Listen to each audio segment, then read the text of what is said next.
Good evening, everyone. Tonight is a work session of the South Kingstown Planning Board. The date is Tuesday, February 14th, 2023. The time is 2 minutes past 7. The first item on our agenda is roll call. Joe Murphy. Here. Susan Axelrod. Here. Paul Jordan. Here. Liz Carp. Here. Peter DiStefano. Here. Robin Pothier. Here. And Maria Mack is here.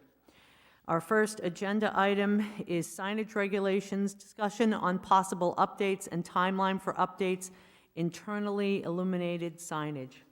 And Jamie, I know you have printed something out for our background information.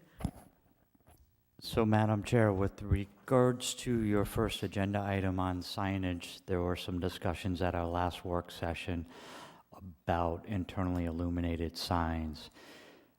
What you have before you is an excerpt from Section 805 regarding signs in commercial and industrial districts.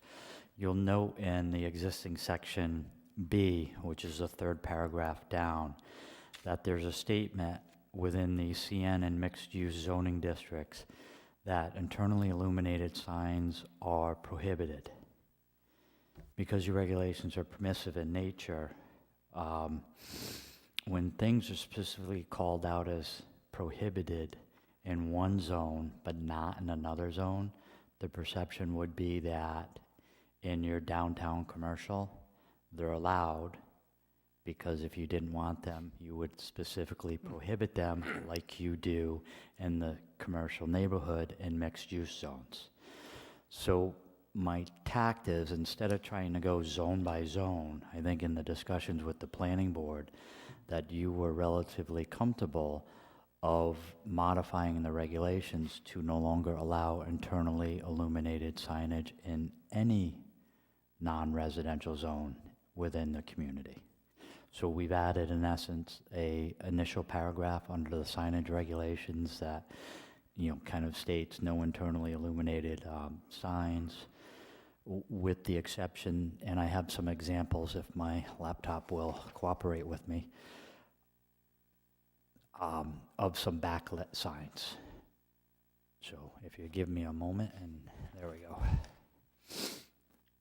I'll show you some examples of those. What happens with existing signs now? They all become grandfathered.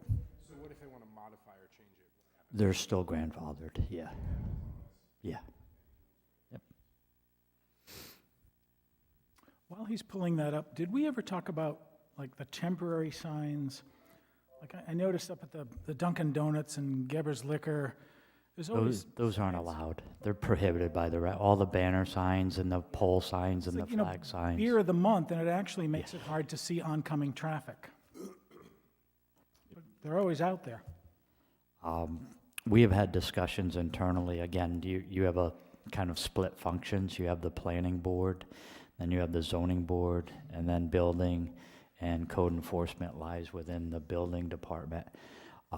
You have building officials / code enforcement officials, but their primary role and time is consumed by building inspections and building permits.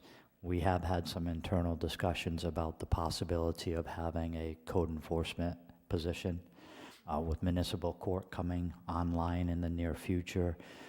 Things like that could be expedited, and it doesn't take long for those inadvertent violations to stop and cease. Inadvertent's a nice word. Well, it's difficult because, I've been involved in planning for 34 years, and a lot of times the manager or the employees who are inside the facility don't even know that the regional marketing person from Anheuser-Busch, or no, I shouldn't call out any particular entities, but a regional marketing person who came in their van with celebratory signage and on their way out put 3 flag signs or yard sale type signs in the lawn of the facility, then got in their vehicle and went to the next site. We see it a lot primarily you'll see it with liquor and package stores and gas stations. Interesting.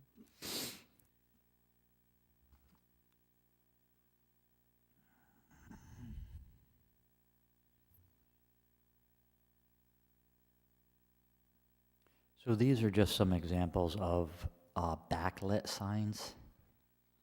So if the lumens on the backlighting are low voltage, low luminaires, you just get this slight shadow effect.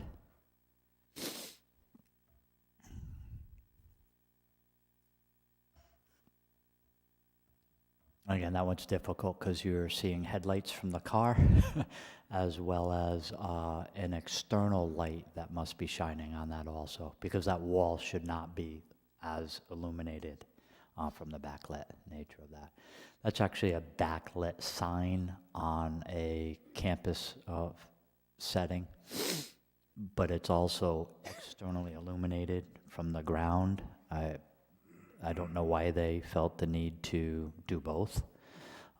But again, if you didn't have that ground halo effect, that would be a relatively subtle backlit sign versus an internal. I think what your discussions with staff has been is that opaque panel that just has 4 fluorescent bulbs behind it with some lettering on it, that's what you want to get away from. So wouldn't the top of the sign be internally lit? That one actually, so that type of sign there, Robin, there is no internal illumination there. It's just, it's channel lettering, and the back side of the channel lettering typically has just an LED rope associated with it. So it's offset from the backer board, and then it shines a light onto the backer board, which then slightly reflects and shows that shadow. You can see it on the health part of the science campus, that reflection, the lower Well, part. I see that, the middle part, the health science, but the very top, Campbell, Yeah, isn't that internally lit? it looks it, doesn't it? Sure does. I believe that's backlit. So, again, here's an example of backlit. Again, very, very different scenario than if it was a panel and each one of those letters were lit internally. Can I ask a question? Maybe it's a very ignorant question. I'm going to plead newbie. Liz, sorry. Plead newbie on this. What is the problem with backlit signs or internally lit signs? Why are we prohibiting them? Yeah, again, the planning, so Liz, just from background, the planning board on numerous occasions, based on some new development within the community, was, we're looking for alternatives to internally illuminated signs because of the brightness amount on some recent buildings and projects. Thank you. Again, this is Hallmark uses this backlit sign on a lot of their strip development within small power centers. Those are the examples I have. You actually have one within Main Street on the bank. Susan did recognize that and sent me a photo today. Again, it's an option. It's something that can be discussed, but if you were to do that, that would be the type of wording you would use. Brian Wagner and I did talk about this afternoon. We may add a few more, one more sentence or a little clarifying language, because Brian brought up the point if someone was trying to be savvy, or we'll use the term cute, if someone used light bulbs as their letters, is that internally illuminated? And to Brian's point, I said, good question. You're thinking like a planner who may have been snookered in the past. So we'll look at language to clarify that. Again, we work for you. We work for the community, so these are just options available to you. And again, you do not allow internally illuminated signs anywhere in town except your downtown commercial. And what about the pharmacy that has closed since its flashing red sign, but that would be considered an internally lit sign, right? If there are flashing red signs, any flashing of movement sign is prohibited by our regulations. So how did they get away with that?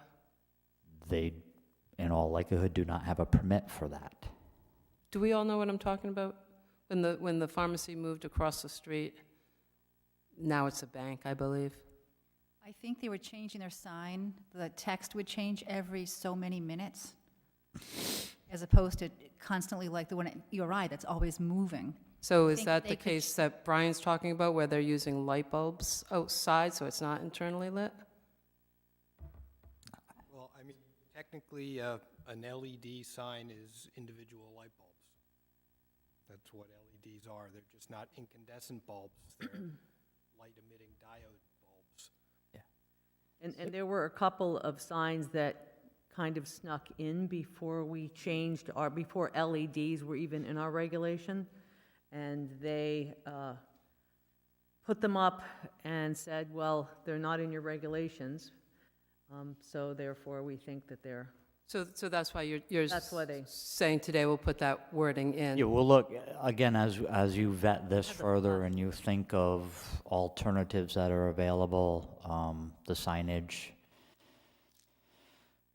market is changing and evolving over time with the advent of different lighting standards, the ability to go small with low voltage and fit them in very tight, tiny spaces. You know, you look at a sign like this that said food merchants, there's nothing that would prohibit from a technological standpoint for them to actually do that as channel letters, even though it's so small, and light it internally and just put an opaque face on food merchants. I mean, like a neon light, like tubing. Tubing is not permitted, Not that would be prohibited, but no, but you could take the food merchants in this slide, and that could actually be a channel, so it'd be like a 3-inch deep letter. They would then put a light source inside of that channel, and then put an opaque covering over the F and the O and the O, and then that light would shine through the opaque. That's what you've said you would prefer not to have. Do we have any opinion on color limitation? You cannot limit color without design guidelines. Without You what? have the ability under state law to control size,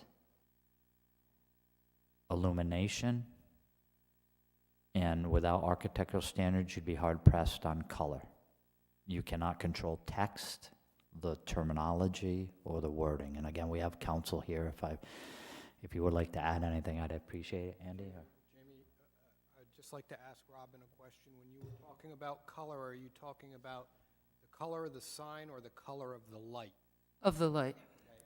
Because that was a question I was going to ask, Jamie, because these backlit signs, I think, are great, so long as you limit the number of lumens and so long as the light temperature is appropriate. But if you have a light temperature that is a very harsh, bright white against a white background, you're going to create a lot of the same problems that you do with an internal illumination. So in the last sentence of that paragraph, exterior signs may be backlit with low voltage, low lumen, non-colored lighting. So again, we're controlling lighting. We're not controlling a color of the sign, just the illumination portion of it.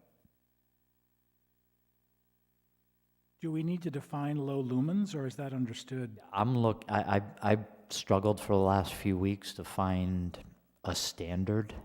I want to say, in most aspects, you know what bright is. And in most instances, if they have a controller, they'll be able to fine-tune the brightness. Your intent is to have it subtle, and that, again, without naming businesses that have been recently built in the last 2 years on Main Street, there are some brighter signs than the other businesses in downtown. and Jamie, I'm sure there are plenty of examples for future reference of externally lit signs that are very pleasing in appearance and effective and blend Yeah, into different types of businesses. Under the mixed-use discussion tonight, I do have a recently developed project in the last 2 years that has a variation of signage, including an actual internally illuminated sign that looks aesthetically pleasing, But that was done by one developer with very stringent design standards and control over each business that went into his development. Thoughts, comments? I have one question. So is commercial and manufacturing districts include industrial?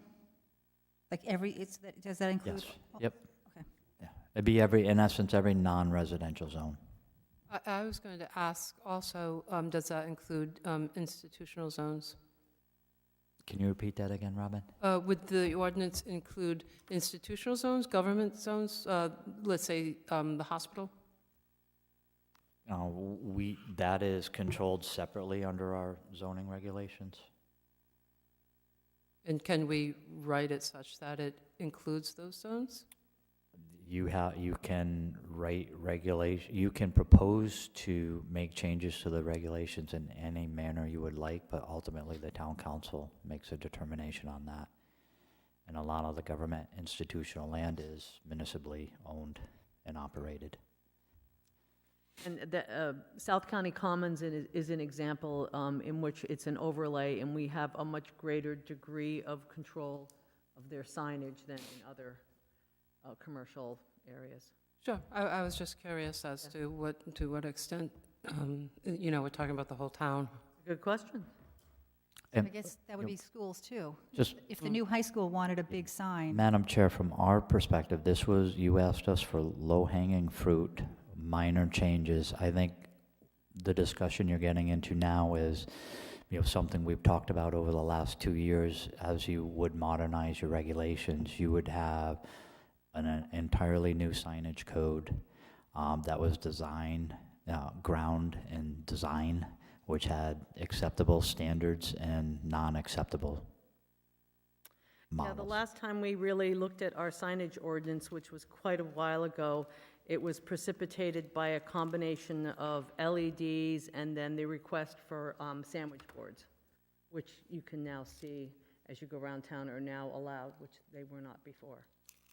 So, and it was a 2-year-long discussion, just as an FYI, so, Again, reading through your signage code, you still allow, basically highway signs for developments up to 20 feet in height. A lot of communities have changed direction on those kind of pylon signs and only allow ground-mounted signs with certain square footage and certain dimensions and style. It's difficult for the larger developers, but in most instances, the pushback from the municipalities is the larger developments are place or name located. For instance, South County Commons. Do you need to identify every single business within South County Commons on a pylon sign, or you just need to say the shops at South County Commons, and everybody goes to the shops at South County Commons?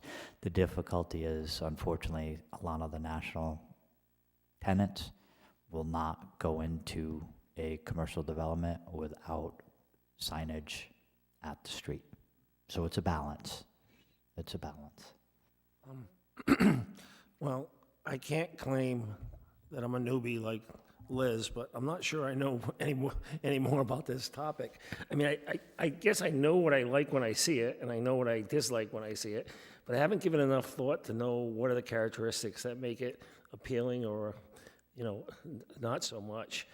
So I don't know if it's just the backlit or if it's other characteristics as far as size and illumination. But I guess I got a couple questions, though, or thoughts, maybe. One is, have you looked at any other towns, maybe like East Greenwich or somebody like that, and look at what their signage ordinance is? That's one question. The other would be, it would be good, I think, to get some input from either the Economic Development Co-op or some business owners.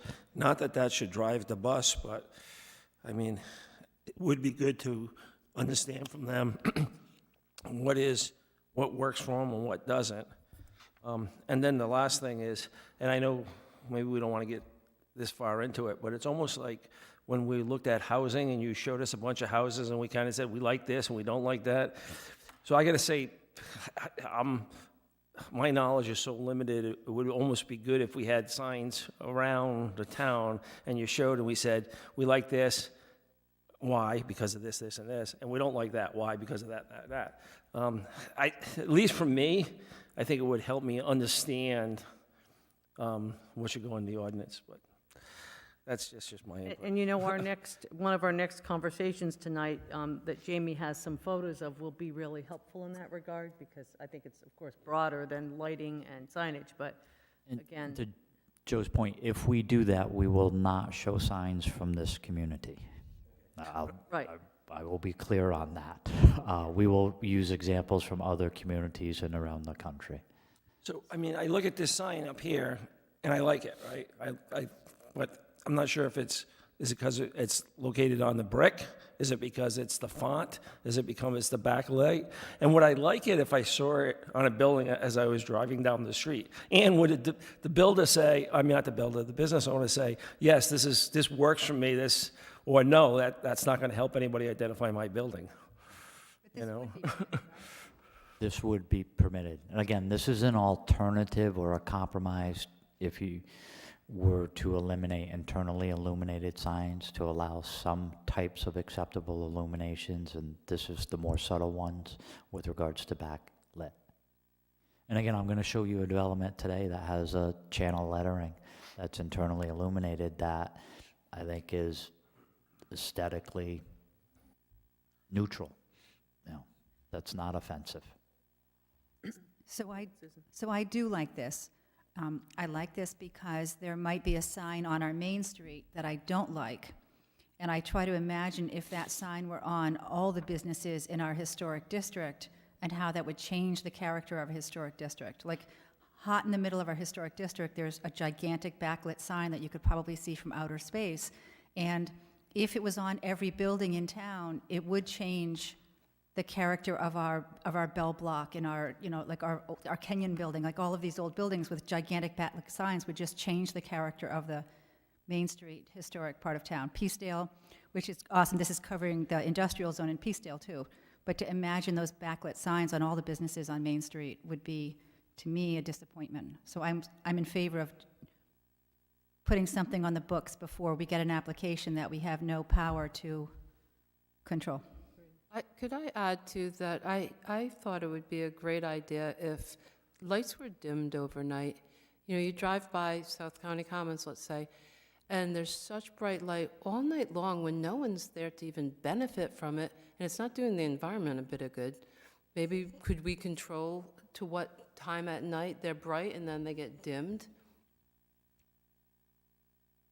I have to agree with that. There's a car dealer on Route 1 just north of the tower that is like this, as bright as the sun in the middle of the night, Right. which I think that's North It's a Kingstown. though. waste of energy at the least. but isn't that more of a zoning special use type permit where something like that would be discussed rather than a design issue? Or dependent on the location and the zoning, I guess? Again, you have the ability to control the outcome if your regulations give you that legislative authority. So if you have standards specific to dark skies, controlling the hours of operation of your lighting, that you require a step down in the lumens at certain off-peak hours. I think, again, that's something that can be explored, but, you know, you have a regulation that has stood the test of time till now, and you've done well by that, but as you move forward, there is room for updates and revisions. And for this specific request, oh, sorry, go ahead. I just agree with Joe. I think we should reach out to some of the people that may be affected by this and ask them. Again, from my perspective, this is the beginning of the discussion. It's the what? Beginning of the discussion. And I think it was intended to be a very small scale and specific. Yeah. And what's unique is this has sparked a lot of discussion this evening, when in fact you don't allow internally illuminated signs except for about a 1.5 mile stretch in your community. Everywhere else it's not allowed. think it's a good discussion, but it's interesting. So you don't allow internally illuminated signs on your highway commercial, but you allow them in downtown. Yeah, that's crazy when you think about it. Yep. Commercial highway, which is to a much greater degree of impact and not allowed, but we do allow it in our commercial downtown. Doesn't make a whole lot. Well, and you have grandfathered rights, which means forever you're going to have that Right, fight, but you shouldn't encourage more. right. You know, I often think about the Prout School and their lit-up athletic field, you know, and to what hour of the night that they might be using that field. It would have been nice to have been able to say, at some 10 o'clock, let's say, lights out, kind of protect the community from the, you know, all that haze all night. I think we did have that discussion, didn't we? Yes, The zoning I board may believe have there had are, that as I well. believe there are limits on the, 11 o'clock? I don't remember what Or the you final believe? Yeah, I outcome was. don't know if I heard that. Let's move on then to our next agenda item. So what happened, wait, sorry. So Jamie's going to research the additional language that he referenced. and we'll do a kind of likes, dislike comparison. And we can bring that up at the next workshop. Sound good to everyone? Sure.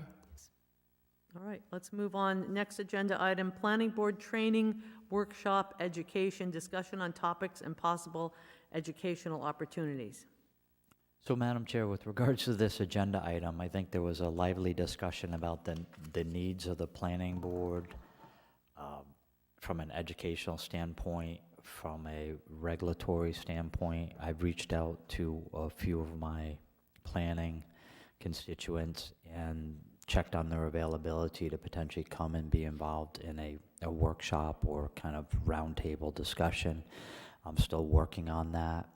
I think from one perspective on the legal side is not necessarily the administrative responsibilities of a planning board member, you know, we'll say Robert's Rules of Order, but I've talked briefly with Amy about how to have the discussion on the responsibilities of a planning board member in the gray areas, where you have the regulatory black and white.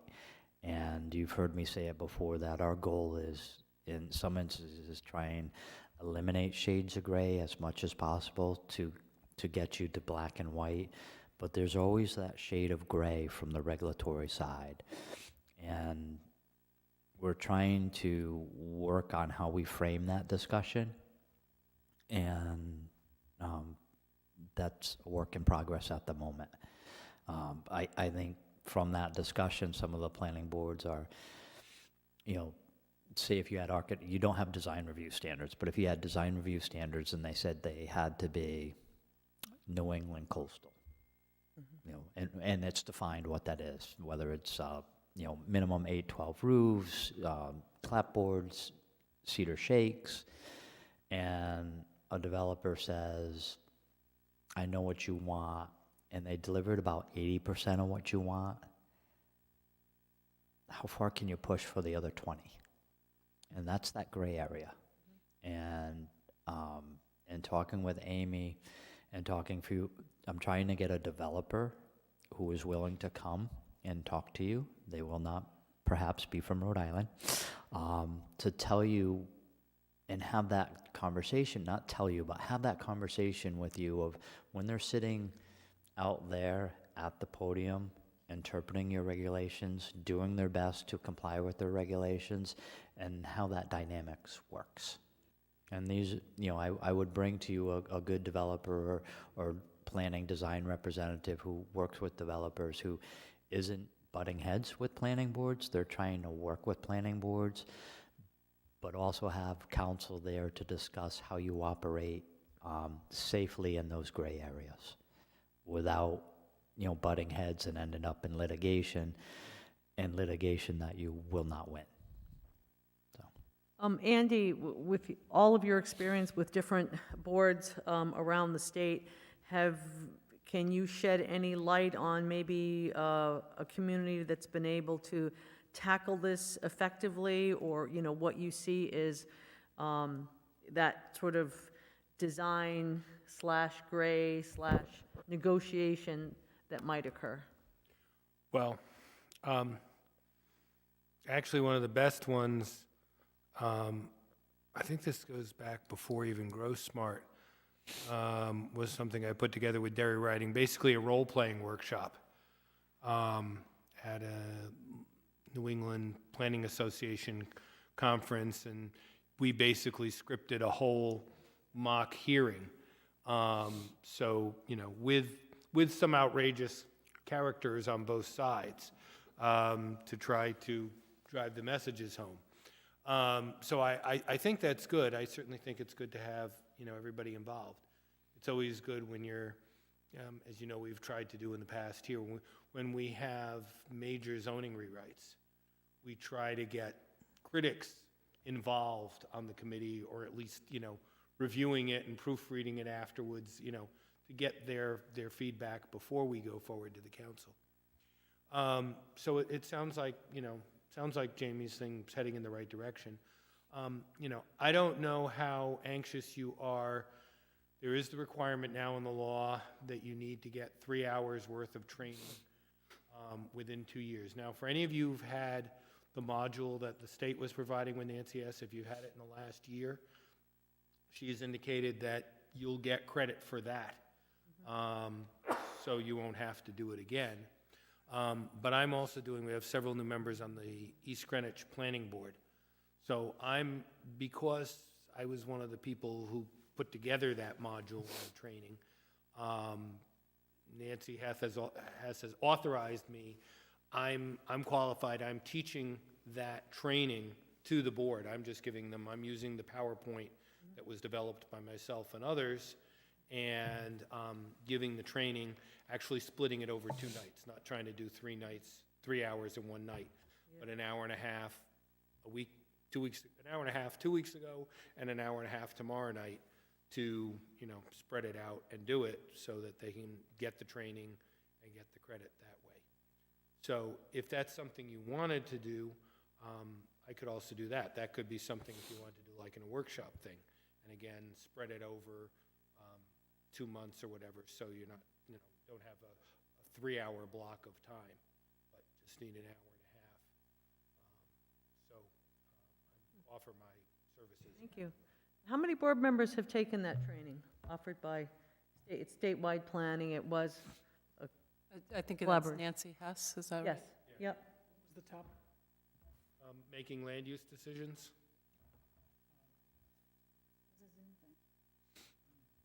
There've been a couple of different names Right. over the years. Writing, there was a separate one, writing. land Writing, decisions. yes, decisions Decisions versus was a separate one. land use decisions. And I think Jamie is venturing into sort of that area that, as he said, is the gray area where you talk about design and ability to negotiate, for lack of a better word, and come to a positive outcome, as we discussed a couple of work sessions ago. I've been involved in the role that Andy's mentioned with the role playing. I've actually gotten to play the developer, and I've gotten to Of course play. you will, everyone wants to do I've that. gotten to play the outlandish planning board member. I don't know which one was more fun, but it's kind of an interesting endeavor to participate in it, because if you get someone who's willing to be, who's been at a lot of like if Maria would have fun with it and got to play the developer, and you could have a lot of fun with it, and as long as everybody walks away and understands that there are no hard feelings and everybody was just playing a role, but it can get very interesting. And again, it's just a nice dynamic on the role-playing aspect of the exercise. I think it would be very educational. So we will continue to work on Yes, on please. developing a workshop session on that matter. All right, let's move on to mixed-use development, form-based codes, architectural discussion on mixed-use development in commercial zones, requests for qualifications, financial resources, regulatory framework, and timeline. So I just wanted to have a discussion tonight on mixed use. I'll tell you where we are internally as a department with working and developing an RFQ.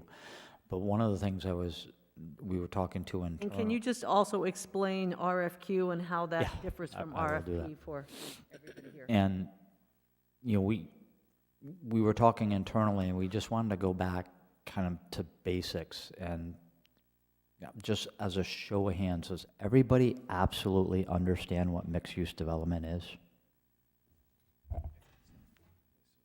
Can I give it a shot? So to me, South County Commons was the epitome of mixed use comes to South Kingstown. Why is it mixed use? It has residential and commercial. Is it vertically or horizontally integrated? I would say that it is horizontally integrated. Okay. All right, but it's not vertically integrated because there's still a separation of uses within the development. So commercials with commercial and residentials with residential. So it's a hybrid. It's not true mixed use. It's mixed use True within a mixed large Is vertical. acreage, yeah. Is there no living space on top of any of those stores? So I just wanted to show a hand, so we'll dive into this tonight. I would say mixed use is what we have downtown, like the Bell Block, where you've got stores downstairs and residential up above. A downtown is traditionally both horizontally and vertically integrated. And that's your best example. But that took 200 years to develop in most New England communities. So just going back traditionally, the difference between Euclidean zoning and mixed-use development, if people are familiar with Euclidean zoning, and that's the terms out of Euclid, Ohio, which initiated the first U.S. Supreme Court decision on the police power associated with zoning. But typically, it's been referred to as the pyramidal effect. Uses are separated. You'll see that in the pyramid.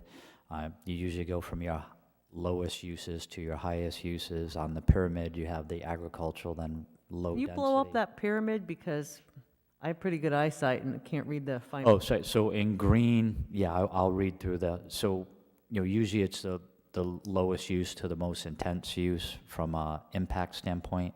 So the green is agricultural, rural estates. The yellow is low density. Orange is medium density. The kind of mauve, reddish, burnt red is high density residential. Then you have neighborhood commercial. Then you have office institutional, general commercial, and then you have either your industrial or employment center type complexes. And none of those can be integrated or overlap. And that's true traditional Euclidean zoning. South Kingstown kind of has a hybrid of this, but you still have the majority of your regulations are Euclidean in nature. And to the right is kind of the representation of a zoning map where commercial's commercial, single family, multifamily's in a different zone, and industrial's in a different zone than the other three. Under mixed use, simple characterization of it is a pedestrian-friendly development that blends two or more of the residential, commercial, cultural, institutional, and industrial uses. So you're taking those separated uses that you see here. Let me just hit escape for a minute. I'll move that to the side. And you're trying to combine those uses either within the same building or within the same development. And the vertical integration is, to Paul's point, a traditional downtown. First floor retail, maybe second floor office, third floor residential.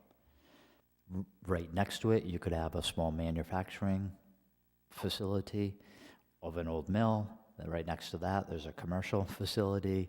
Then you have a school. Then you have more residential. And then you have a 3-story integrated building. The horizontal mix of development is more like South County Commons, where you have a large tract of land. There's multiple uses, but the uses really aren't integrated. So South County Commons, you have very distinct commercial areas, very distinct, and even by scale, they're separated. So you have your small, basically 1,500, 1,200 square foot retail buildings are in one place, your larger 5 to 15,000 square foot buildings are in another place, and your 40 to 50,000 square foot buildings are even in another place, and residential is not integrated in that, it surrounds that. So that's the horizontal model. And I'm not sure as we move forward for the potential redevelopment strategies for Old Tower Hill and that area of whether the vertical model or the horizontal model works best, or it's a hybrid of the both. One of the ways to discuss the development associated with mixed use is floor area ratio, FAR. Is anybody familiar with FAR?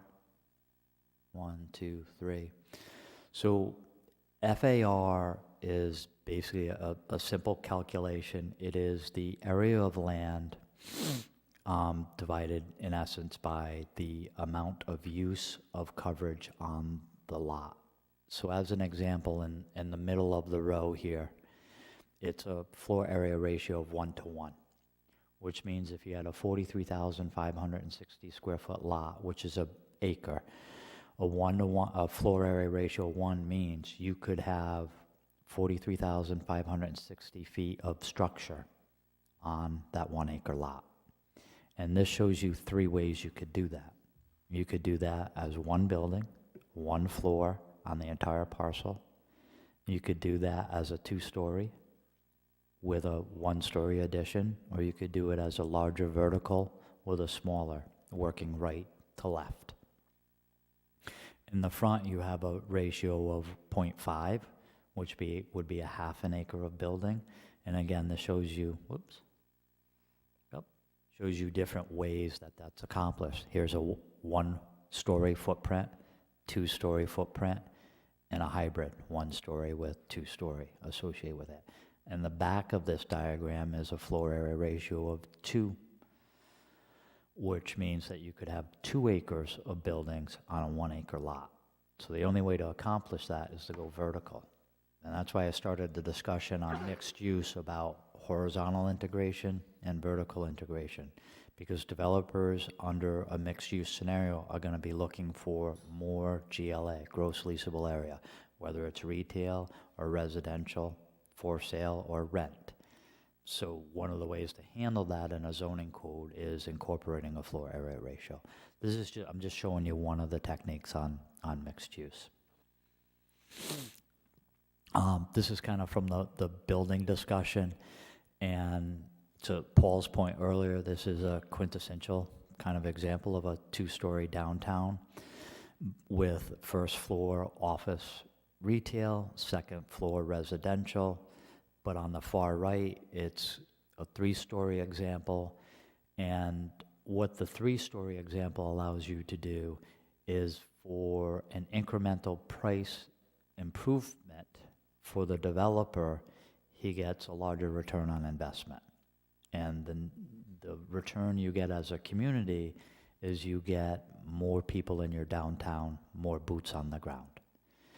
But again, this is vertical integration, and as you go through the process of looking at your corridor through visualization exercises, you need to determine as a community what's acceptable for you on the vertical integration. And it could be a tiered effect. The further you go down to the north on 108 by Dale Carlia and the bowling alley, you may have a 1.5 to 2-story model that steps up to 3 or 4 at the intersection. But all of that, in my view, gets visualized, articulated, discussed, thrown in the washer again, tumbled around again, and other products come out, and it's a broad discussion on that. Jamie, can you just go back to that for a second? Looking at those 3, even though they're designed to demonstrate different scenarios, what jumps out at me is the building to the left with regard to the relationship between the building itself and the placement of the windows and the size of the windows, and then the architectural details like the the cap along the top, the awnings, the sort of ornamental area over the front doors. Those kinds of things, while they wouldn't necessarily correct something that was massively out of scale, to me, when I look at that, it makes a difference. I don't know how everyone else feels.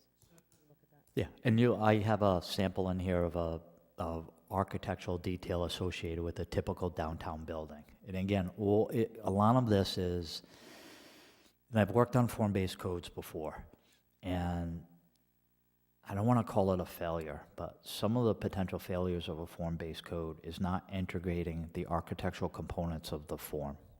Because if you simply make it dimensional, you're not articulating the vision for the community. So if with regulations about floor area ratio or form-based code, you're designing the size of the shoebox that the developer can build.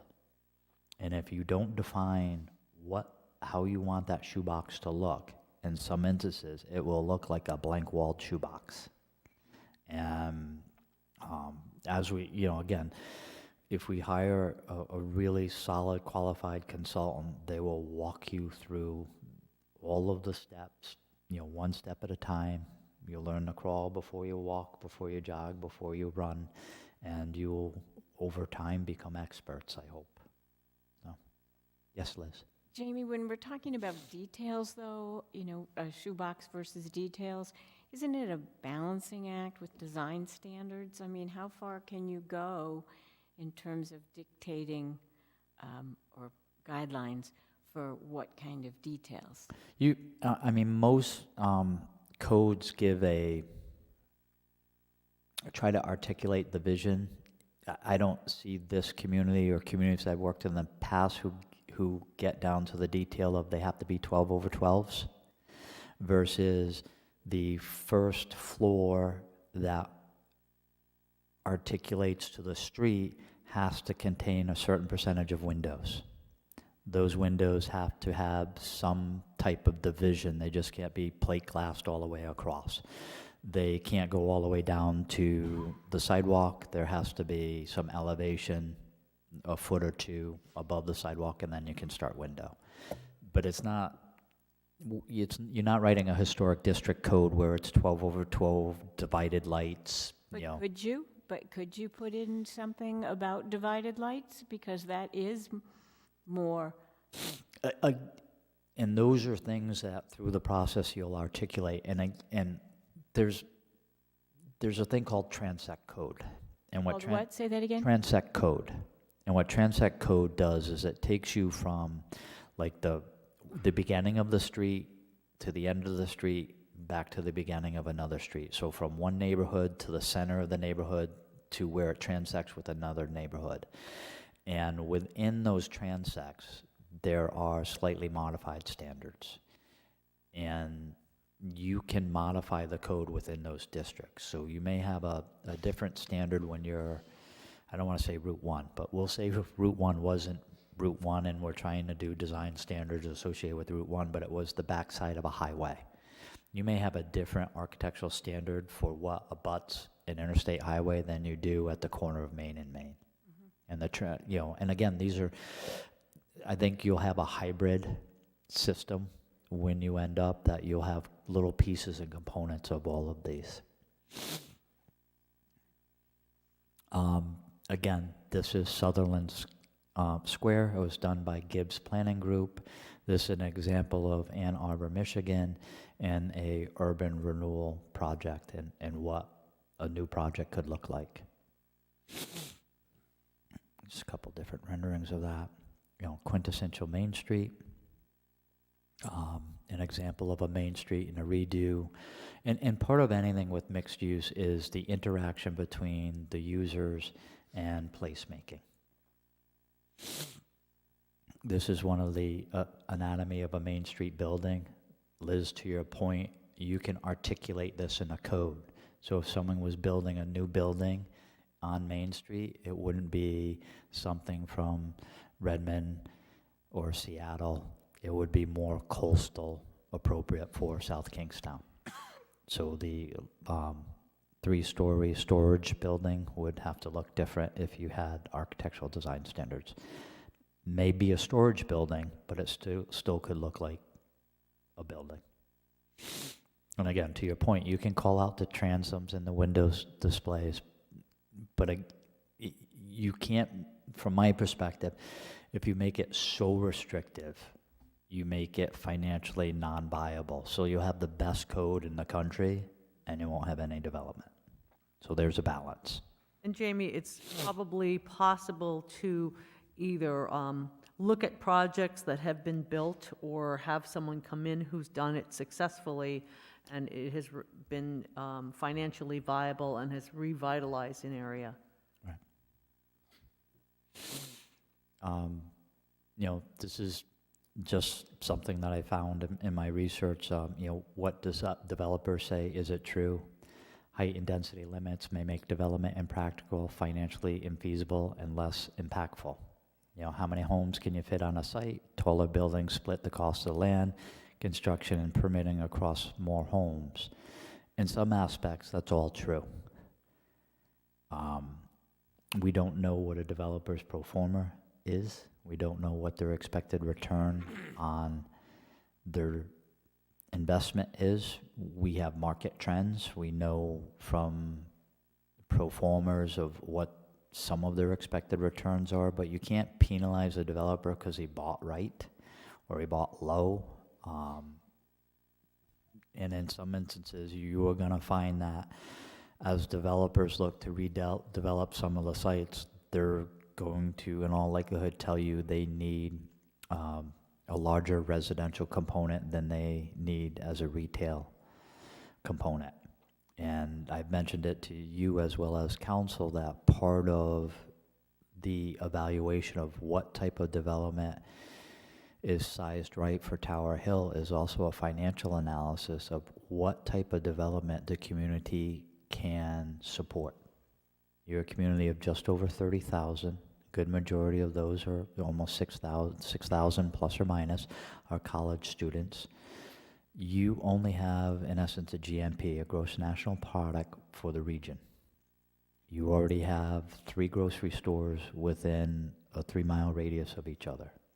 So Whole Foods, Trader Joe's may not be options because you already have 3 grocery stores who are taking a good part of that GNP and bringing in the financial team to explain what's acceptable. You know, we did an exercise in our office of if we had a 4-acre piece of property on Old Tower Hill Road right now, and we wanted to build 50,000 square feet of retail and subdivide it into 20 4,000 square foot retail outlets. Who would fill them? You already have Subway, you already have Parts America. You know, if you start going down the list of what you have on the national side, they're already here. So it may be a reshuffling of the deck, a displacement of some in lieu of others, but having someone understand what the GNP is will help you determine what type of development and how much development can occur within your community along this corridor. So that's for me, that's part of the exercise. And Jamie, is the second paragraph essentially a reference to TOD, transit-oriented development, or not? It is, because in this area, the community was trying to, in essence, upzone, and the concern is originally they wanted more retail, and the developer just said, we need actually more homes to increase the GNP, and if we get the GNP up by having more homes, we then can build more retail because we now can support it. So if you look at just, you know, if you think of what you buy in a day, and what you buy in a week and what you buy in a month, you add 500 homes with 2 bedrooms to that, and you think of what your monthly expenses are on groceries, multiply that times 509. And when you multiply it times 509, and you do this a couple of times, in my example, if you have 3 grocery stores, there's a point when a developer will look at maybe there's room for a 4th or a hybrid model of a 4th.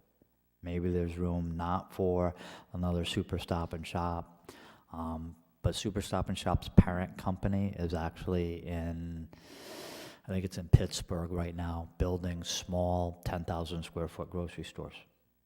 And if you really look at the dynamics of a grocery store, and everybody's hopefully isn't just doing delivery now and still goes in grocery stores, that you have everything in the first 5 aisles on the left-hand side of the grocery store, and then everything on the right-hand 5 aisles. And then there's all that stuff in the middle. And all that stuff in the middle takes up about 20,000 square feet. So if you have a 40,000 square foot grocery store, there's 20,000 square feet of stuff that maybe they don't necessarily need to have in a different market model. And that's what some of the bigger brands are looking at. One, less employees, less infrastructure costs to build, less to heat and maintain, and then they still can get return on investment. So you're seeing a different hybrid model because a lot of those items in those middle 10 to 15 rows, you're ordering online now. Your paper goods, your sundry items are getting delivered by Amazon. No. So you made a reference to capacity, and when you are doing an analysis or an outside person is doing an analysis, what things would be considered in terms of capacity, the obvious water, sewer, all the transportation modes? Are there anything? A lot of that analysis is financial. It's what is the buying power within a certain travel distance to your destination. And again, some of the difficulty is your population fluctuates. So again, there are firms, RKG and others, Gorman and York out of Connecticut, who have done this over and over again for communities who look at your population, look at your growth potential, and look at what's here, what isn't here, and what isn't here, can it be supported by the residential population of the area? And it doesn't necessarily have to, it's not just South Kingstown. There are certain stores who pull from 20 miles away. There are certain stores who only pull from 5 miles away. In some instances, a subway only pulls from 5 to 10 miles because there's another subway 5 to 10 miles from that one, if not 5 miles away. So there are different, Parts America and Aldi's, could South Kingstown support an Aldi's? Could South Kingstown support a Trader Joe's? Could South Kingstown support a Whole Foods? Only Whole Foods if you lost another grocer. But then if you lost another grocer, why? Was it mismanagement, or the GNP didn't support 3 grocers within a 3-mile radius of a certain population and there wasn't enough GNP to go around? So again, it's finding that sweet spot where your existing population can support growth, both on the residential and the retail side. And in addition to that sort of corporate model that you were referencing, there's also the potential for local small business model. Yeah, and that's kind of the missing factor is when a community starts to invest in themselves and a community also has additional financial resources in the household, it allows that entrepreneur to open a new bakery, to open a new ice cream shop, to open a clothing store. But again, that's based on market conditions. So again, investing, you have a relatively strong downtown. But again, the retail model's changing. So it'll be interesting as we go through this endeavor of what it is. And I think a lot of it's related to what rents are they going to charge. And in some aspects, in a mixed-use development, I don't want to say the retail's a giveaway, but it is discounted as part of the development pro forma. Because again, you need boots on the ground and you need people in the stores in order for the project to work. This is just a quick example of an existing commercial corridor happens to be in Dedham, Massachusetts. It's within 2 miles of MBTA station, a substantial investment called Legacy Place. But this is a traditional kind of strip development, anywhere USA. And it kind of shows you what you can do on 0.8 acres.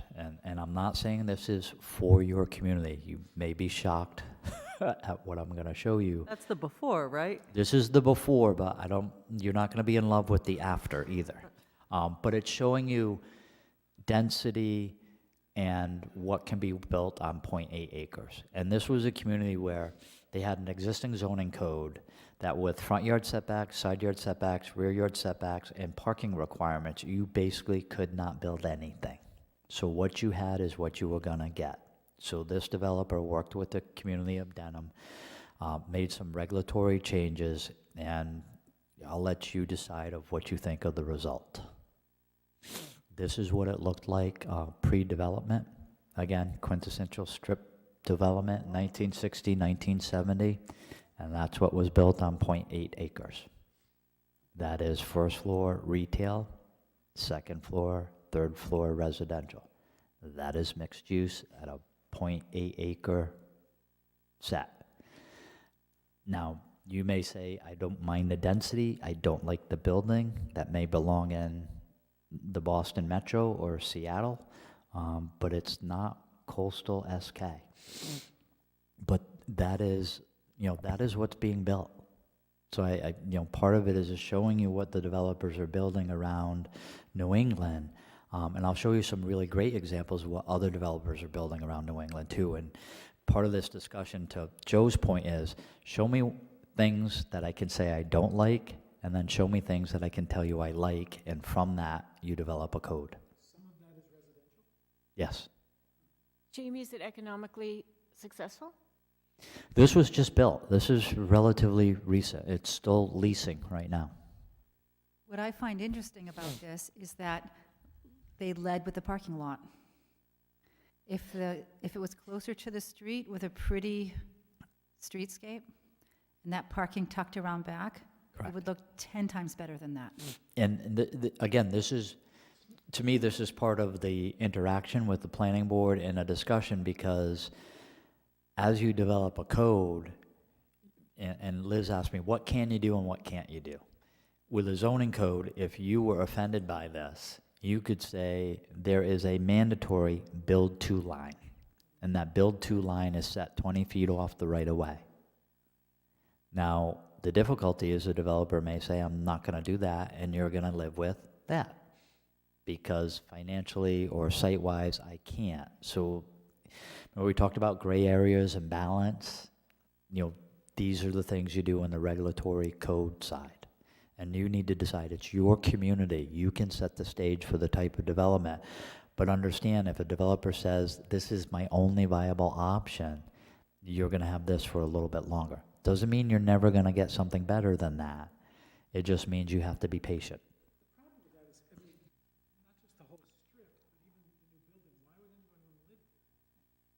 Because there is demand in this community for housing. But why is the shrubbery ankle high? Because they require 2-inch caliber trees. What's that? So it's a typical landscape code, 1.5 to 2-inch caliber trees. Poor Root ball. design on that part. So, and again, to Joe's point, show me some things I can react to and say I don't necessarily like, and then hopefully, Jamie, you'll have some things that I can say. And it would also be interesting to see what the change in impervious surface was, if it affected water quality, and also what the lot coverage was.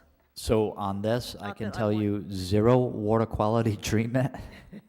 1960, pave it and push it off to someone else's land or the existing catch basin in the state highway. This development has all, it may be heavily paved, but it has all the infiltration aspects and meets all design standards with regards to water quality and treatment.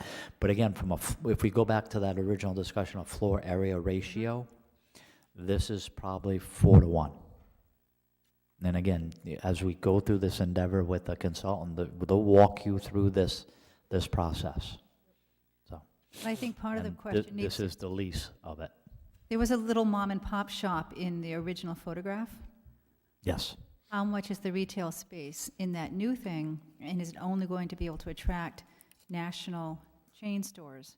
And will the cost of renting in that new fancy building driving out the little independently owned businesses in town? And that would be a concern also with redevelopment, that who can afford to rent that apartment or that retail space? So I mentioned to you earlier about the developer giveaway. And in most instances, that in order to fill these retail spaces, the developer has to discount those retail spaces. So it does allow the potential bagel entrepreneur or falafel entrepreneur to come in and have a go at it, because it's not leasing at $50 a square foot, triple net. It's leasing probably at 6 to 12. And that's severely discounted in this market.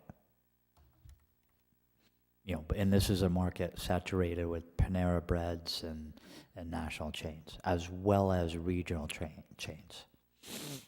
Again, this is the advertisement for that site. Now, this is another example in Cohasset, Massachusetts, which is a coastal community halfway between kind of Plymouth, Mass, and Boston. It's not necessarily one of the more affluent coastal communities, but there are very expensive coastal homes. Cohasset Hingham is not unlike kind of East Greenwich. Yeah. Yeah.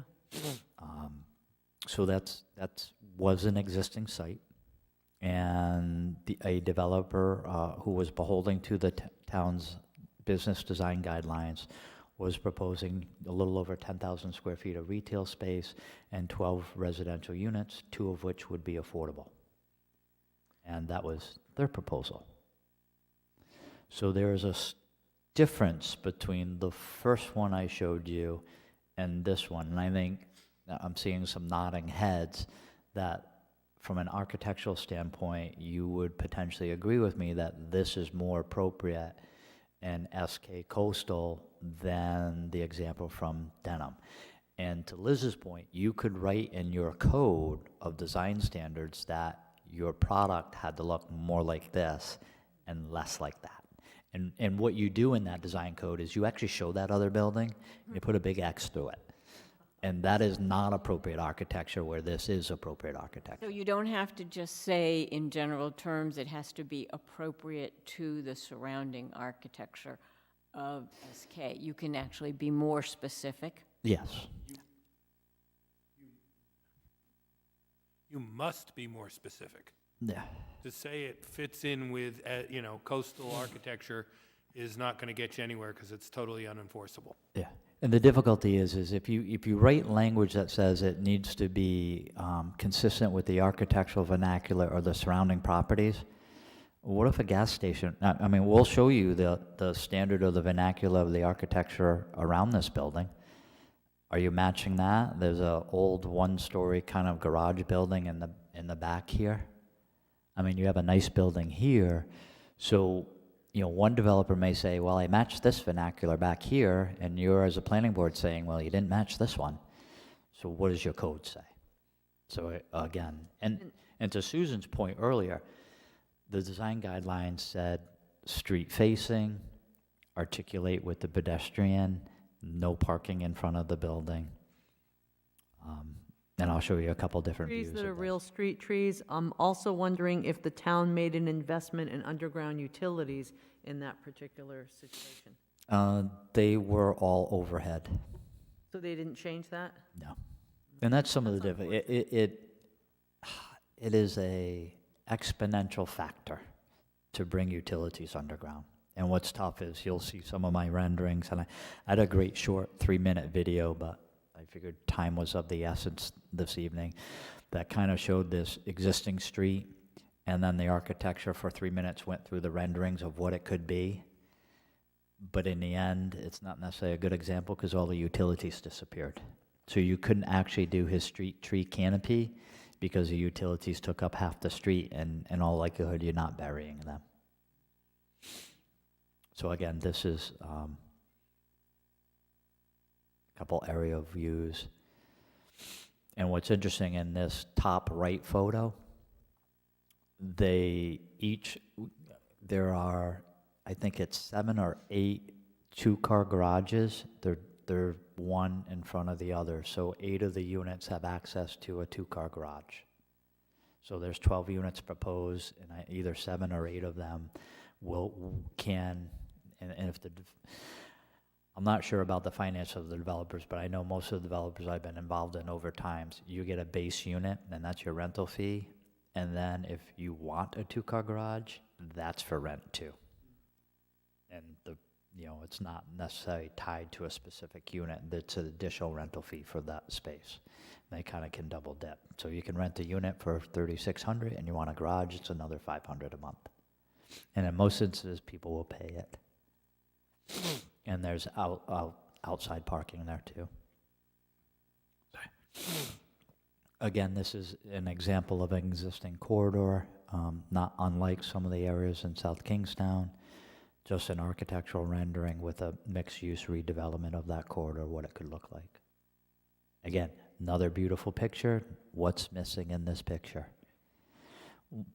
Utilities, and somehow, instantly, they got a 30 to 40 foot tall mature canopy. So, And it demonstrates a multimodal view. yes, yeah. But again, I want you to be keen with your eye as you have discussions on this of this is aspirational, but potentially not deliverable.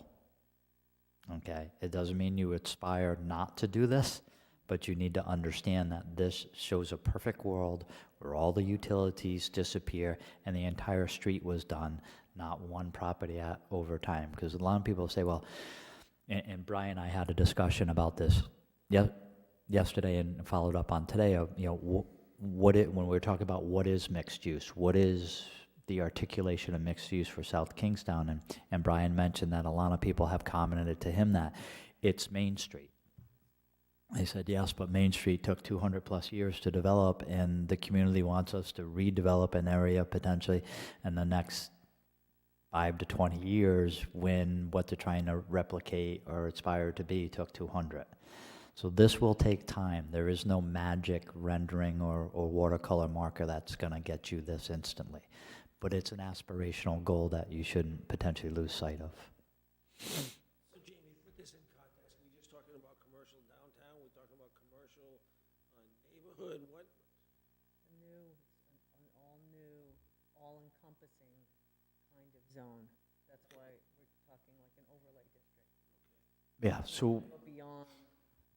So, to me, I think in past studies or endeavors, you've just looked at the corridor, and you have to go to the back side of the corridor and see how it relates to the surrounding residential neighborhoods. So it's really creating an enhanced neighborhood, and not just saying, hey, we're just dealing with the street front facing Old Tower Hill. It's how Old Tower Hill. Yeah, it's how all of this development needs to play well with and be integrated with the neighborhood. It's potentially going to be different than what is there, but you can't do this without understanding the dynamics and the interrelationships with the neighborhood. So if you have opportunities for connections where someone may not be connected now, try and develop that as you go through this process. And just looking at those buildings, you get a sense of potentially the amount of housing that could be added. Correct. So Jamie, just to ask about, so Main Street you had said is a 200-year project, but I would think when it was built, there was retail and some light manufacturing and shops and taverns on the first floor, and then housing upstairs. So was it not built with exactly what we're hoping to do now? Because it would have had the same uses 100 years ago that it has today, with housing upstairs and retail downstairs and little shops and churches mixed in. But some of your Main Street used to be one floor, and one floor was torn down and 2 and 3 were built. So usually it takes an event or a point in time for something to react. And historically in New England, that was the development of the mill. And what came with the mill? Workers. Who built the housing? The mill owner. What did the mill owners and occupants need? Services. So then the private sector, well, in a real traditional sense, the mill owner built the housing, built the store, and controlled everything if he could. And that's some of the models. But when he didn't do that, the private sector provided it. So, and then there's a transition between that model and when individual workers started to gain wealth and had excess money.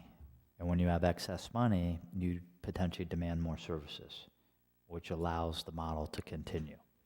And it's really your commercial base is fulfilled on two aspects. Your daily needs, and we'll say the excess wealth, right? Because the grocery stores, there are certain things in there we need, certain things we want, and certain things we don't need but we buy anyhow.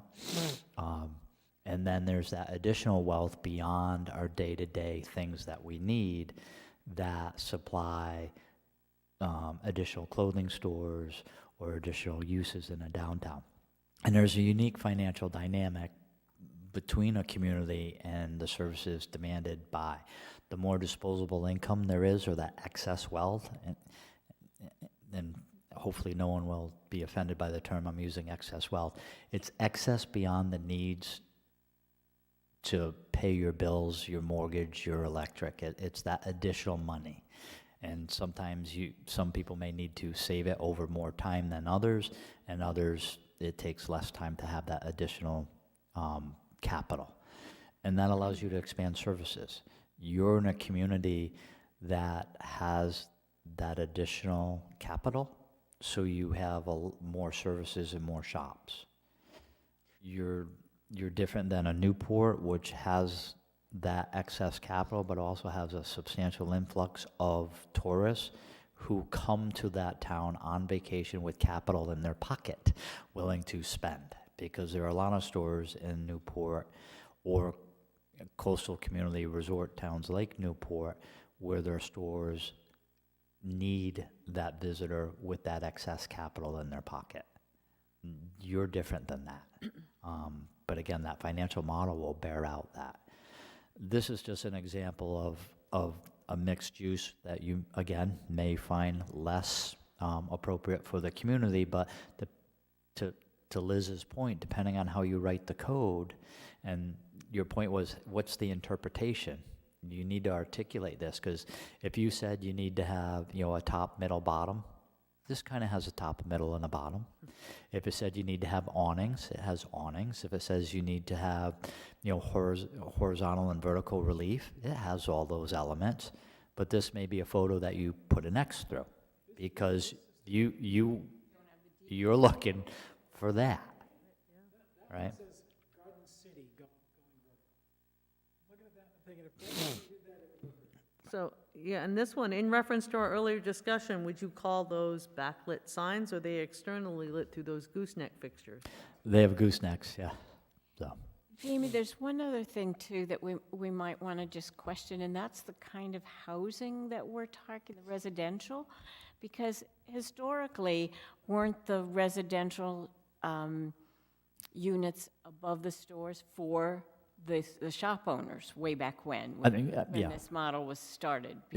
very traditionally at the onset, because the person couldn't afford. We talked about excess capital, Right, right? That initial shopkeeper didn't have the excess capital right. to have a home away from the business. Also, you look at the old transportation models. Right. Downtown's developed before the car. So if you were a shopkeeper, how far could your horse or your horse and buggy bring you to your store? And there weren't other workers, so that you were pretty much tied to that store. Correct. But we've gotten away from that model, so are we thinking luxury condos up there? Are we, I think what are we thinking? the market will determine that. I mean, I know of people who are renting apartments, newly renovated apartments, but apartments on Main Street on the second level. And my sense is, knowing the people, that they're not particularly extravagant apartments. They're just convenient apartments. So that's something else that has to go into the mix. Yeah, we, one thing you and Andy can always correct me, and I will not be offended. From a regulatory standpoint, you can control the box and what the shoebox looks like and what uses go inside the shoebox. You cannot control the amenities within an individual unit, nor can you control outside of an affordable unit what the market rents will be or sale of that unit will be. You know, if you look at this community, you could have anything. If you built a really nice development, so we'll go back a couple. You built this somewhere in town. You could have someone who says, given the market rates of my existing house and the fact I'm only here half the year or 3 or 4 months out of the year, I'm gonna sell my existing house, downsize, but I still want to be in town and I want to be walkable. So I will give up my $1.4 million home or $800,000 or higher value home, and I'll go here for $6 or $550 or $4, whatever that number is. You could have someone, an investor who buys a unit and says, I'm going to rent it to 2 college kids. That will pay the mortgage. Once the mortgage is paid, I'll reevaluate.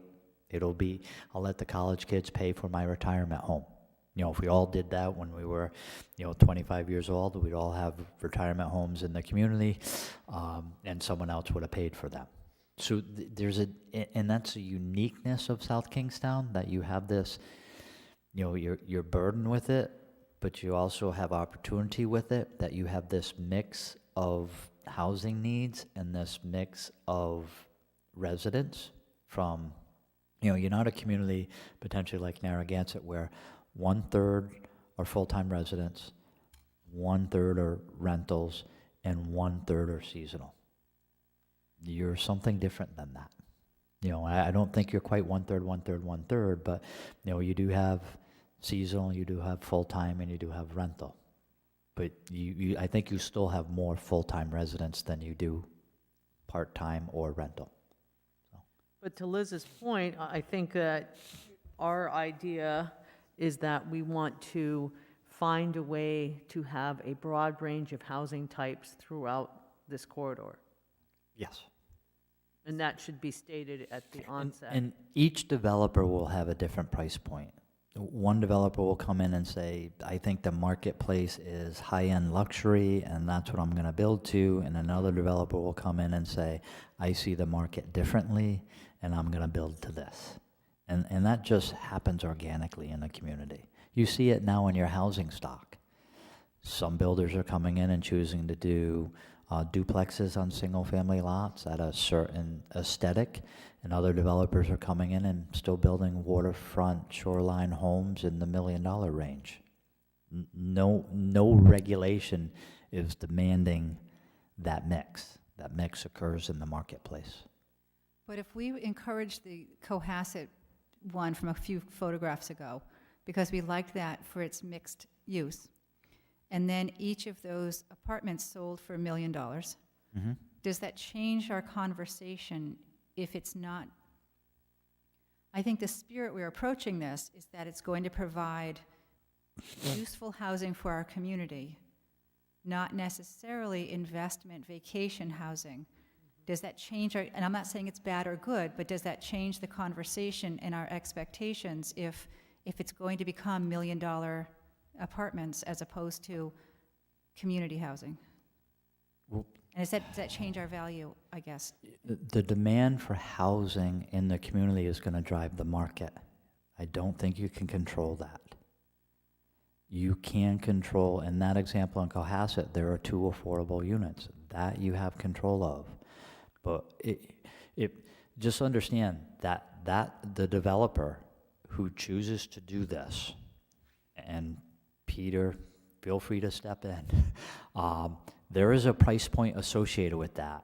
And this type of architecture and this type of build is not supplying a $400,000 unit. But think about this, I mean, we're talking about Old Tower Hill Road corridor, thinking about some of those lots across the street from Wakefield Mall. It's hard to imagine that anybody's gonna build $1 million condos when the view across the street is Wakefield Mall. I mean, 20, 30 years down the road, maybe all of it will change and it becomes an upscale area, but right now it's hard to imagine that being an upscale market. It seems to be much more, it would be a mid-tier kind of thing, just because of the view and the traffic flow and And I talked about the transect. This building is probably more on the fringes of your transects to Main Street, towards the high school and by the bowling alley, maybe heading out to Narragansett on 108.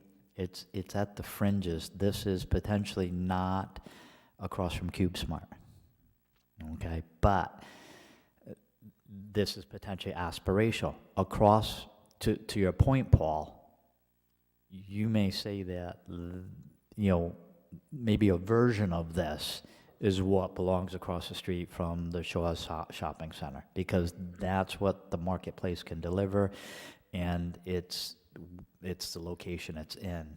But again, that transact, that stepping up and down, is something you'll go through the exercises. You'll work with a consultant to try and do it, with hopefully with the financial reality of whether someone can deliver that or not.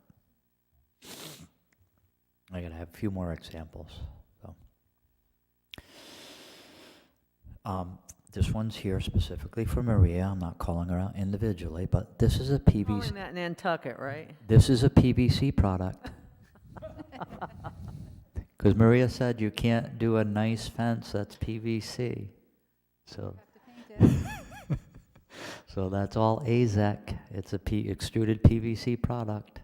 You don't see the high gloss from the photograph. Yes, exactly. So, Or the cracks in it. Maria, if you want to see some nice PVC work, look at the Asa Potter House on the corner of Kingstown Road and Old North Road. The whole roof balustrade that just went up on top of the house is PVC. and I did PVC for weight and the ability to attach and meet wind load. So, again, this is just a townhouse example of, in essence, 2.5 stories. This is what it looks like in a mixed-use development.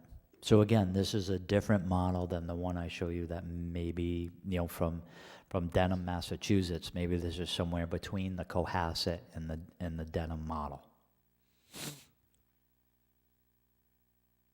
This is an example in, I'm trying to think where this, of mixed use, existing, significant arterial in a community. This is in New York. And existing underutilized agricultural land, unfortunately, but behind it is a assisted living facility run by the Lutheran Center. They proposed a mixed-use development. This is what was articulated through the approval process. This is what it looks like under construction. And what you'll see here is these are larger apartment buildings. These are, I believe, 12-unit buildings. And this is their main street. And as an anchor tenant, they got a healthcare center to go here. Again, under construction. That is the developer from New York. This is where the developer looked at the existing architecture and vernacular of the community as they tried to develop a Main Street vernacular for this mixed-use development. So they pulled from the architecture of the existing community to try and develop what the architecture for Main Street, and this was one of their first takes. This is a blow-up of the development, and you'll see on the right-hand side here.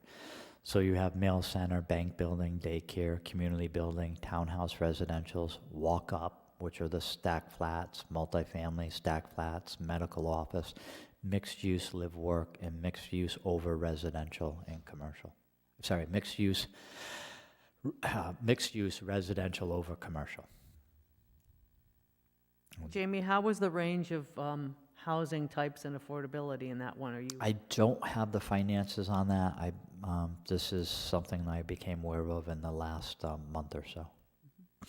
So again, the articulation of what the Main Street should look like, a little more articulation of that. And again, these are drawings that are evolving, so smaller scaled building to larger scaled buildings, to developing a Main Street, to what the Main Street actually looks like built. So again, it's a little Hollywood-ish. You'll see the,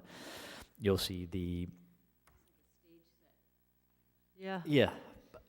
but it's better than your traditional 25,000 square foot standalone building with parking surrounding it on all four sides.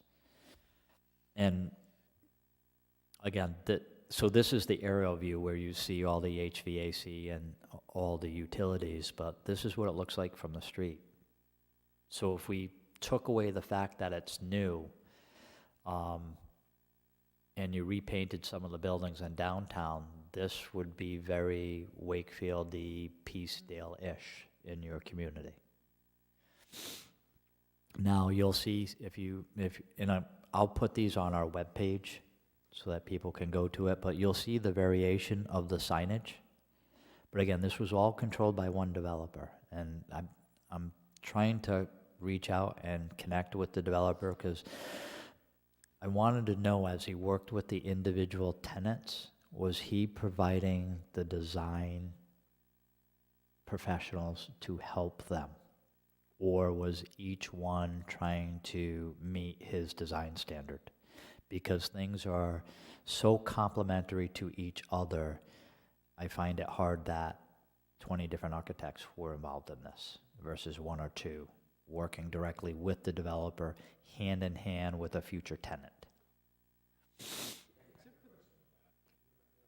Yeah.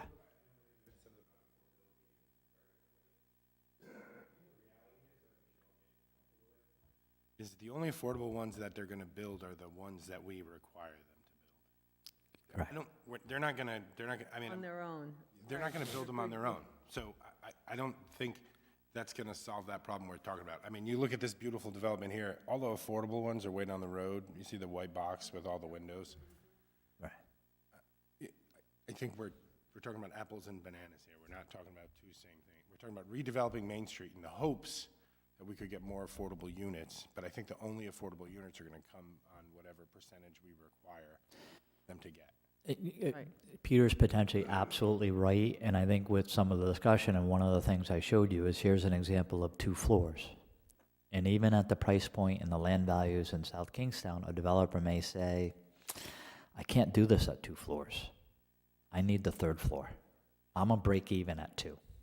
My only way to make financial return is that 3rd floor. So that earlier slide I showed you, there was a reason I have that in there. And has, that would also be useful to know if any of the projects that you find have either instituted their own requirements as far as affordability, or if modifying the number of bedrooms has any impact, or, what all the different situations may have occurred that has led to more affordable units being built. I guess Affordable and workforce and all, that whole, realm. yeah, there's affordable, capital A affordable, and affordable being just something people can afford. And I think that's what I'm hoping to see is, I don't know if they're smaller, but units people can afford, not necessarily deed restricted affordable, And again, I'll go back to, and Joe may know a little, or be able to go in a little more detail, or Peter. If you own a nice building in town that has 4 units, you're gonna rent them at whatever the market bears. And if the market's $1,200 for a 2-bedroom, you're gonna rent it for $1,200. If the market's $800, you're gonna rent it for $800. If the market's $3,000, you're gonna rent it for $3,000. I do not know many, I shouldn't say, it, I know a few who may have started at 2,200 for a two-bedroom in a community, and they have a really good tenant, and the market is 28, and they're only marginally increasing the rent because they have a good tenant and don't want to. But they are losing money, but they're making that evaluation to not, because they have such a good tenant, who they've had them for 4 years, and they've never called the landlord. You know, and there's value in that versus all of a sudden you got a new tenant, you raise the rent, and they're calling you once a week. But I wasn't implying that a landlord shouldn't maximize his profits. But is there a way to do this so that they aren't as precious, I guess I want to say? The potential way is the size of the unit, but even a small unit, use the model of New York, right?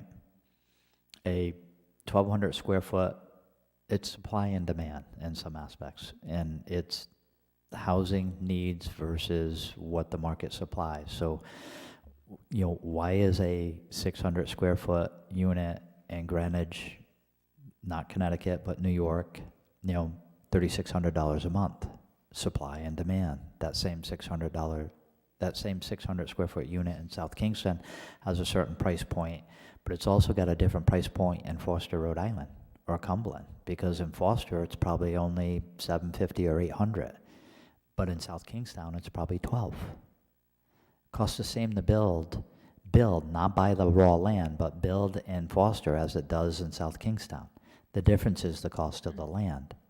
So if I had an easy answer, Susan, or, you know, I'm always asked, how do we bring more affordable housing to the marketplace? I don't have an easy answer to that.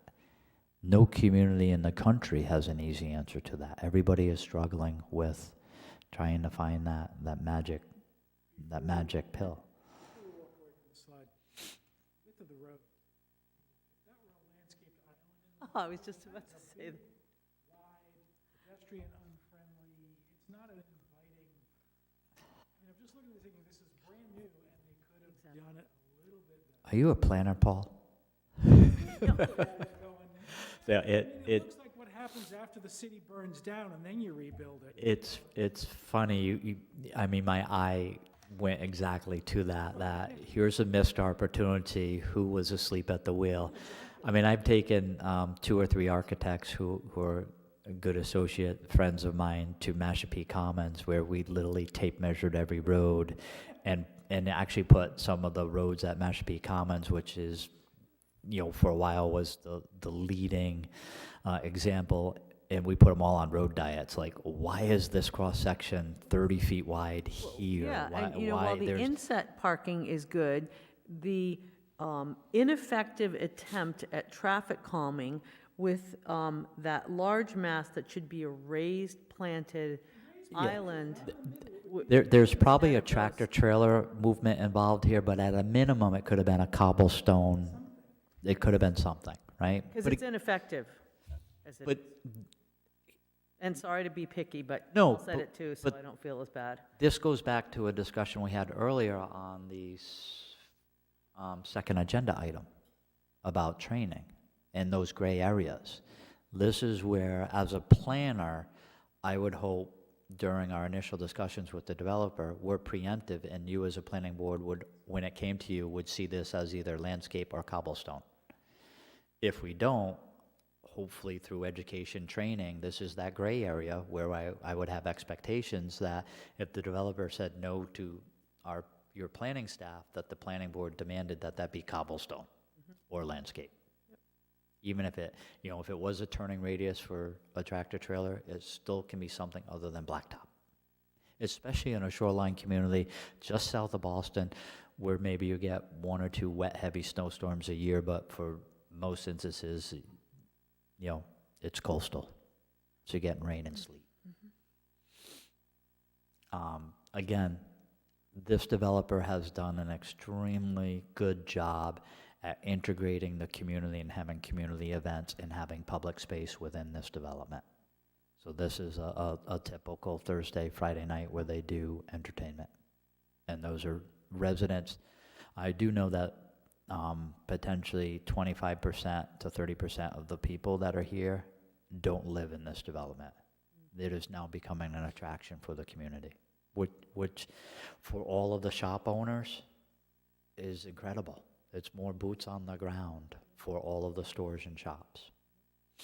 Again, And you know, that's a good photo because there's currently a bill in the General Assembly to continue the allowance of outdoor dining and ultimately make it permanent. And that's something that should be considered as you look at design for some of these spaces. this is an event where they actually closed one of their streets and brought food trucks in. Is that the clock truck? Yeah. Here's one of my examples, and again, we talked about internally illuminated signs. Ugh, Um, neon, right? That's neon, but to me, it works. Ick. To me, it is, I'm not completely offended by it. I think in the eclectic nature of a South Kingstown and what you have in some of your commercial downtowns that, and again, we're not seeing this at night, we're not seeing it completely lit up, but Or cumulative effect of the multiple. cumulative effect of that. Versus here is externally illuminated, nice, just simple Lighting. channel letters. You know, again, and here's one of the things if you took a traditional zoning code, this is way too much signage, because there's actually 3 signs on this building, right? But it works. So how do you write a code that says that's okay, but something else isn't? But square footage-wise, in relation to the size of the building, right? Potentially, yes. But again, you can cover it with a sign square footage code and then architectural design guidelines, so it's dimensional and visual. Is that a bus shelter? I'm not sure, Maria, on that one. So what's the square footage of the crafted cup? Is it actually the dimensions of where the letters are glued onto that board? Or You is would it put a rectangular box around that, correct? just where the lettering is? Right. Now, if that background was red, I would put a box around the entire red background. If it was something different than the building, right? But because it's a white clapboard building, that's a white kind of fascia board, where a backer board where the sign's just attached to it. So I would just put a rectangle around the letters. This is kind of an example of you like it, but why do you like it, you know? I mean, you look at I like the lights, I like the 3 black lights over it, I think that's really nice. The same sign with a different type of lighting, I may really dislike it, you know? If you had 3 different lights above it, where And that's why I probably wouldn't like it. some communities have done a hybrid on their NA guidelines, that they're visual and words.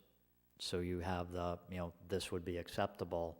Anything that falls within this vernacular that you've determined as a board you like is one of your examples. But then if this was the one you didn't like, you show that as and what don't you like about it?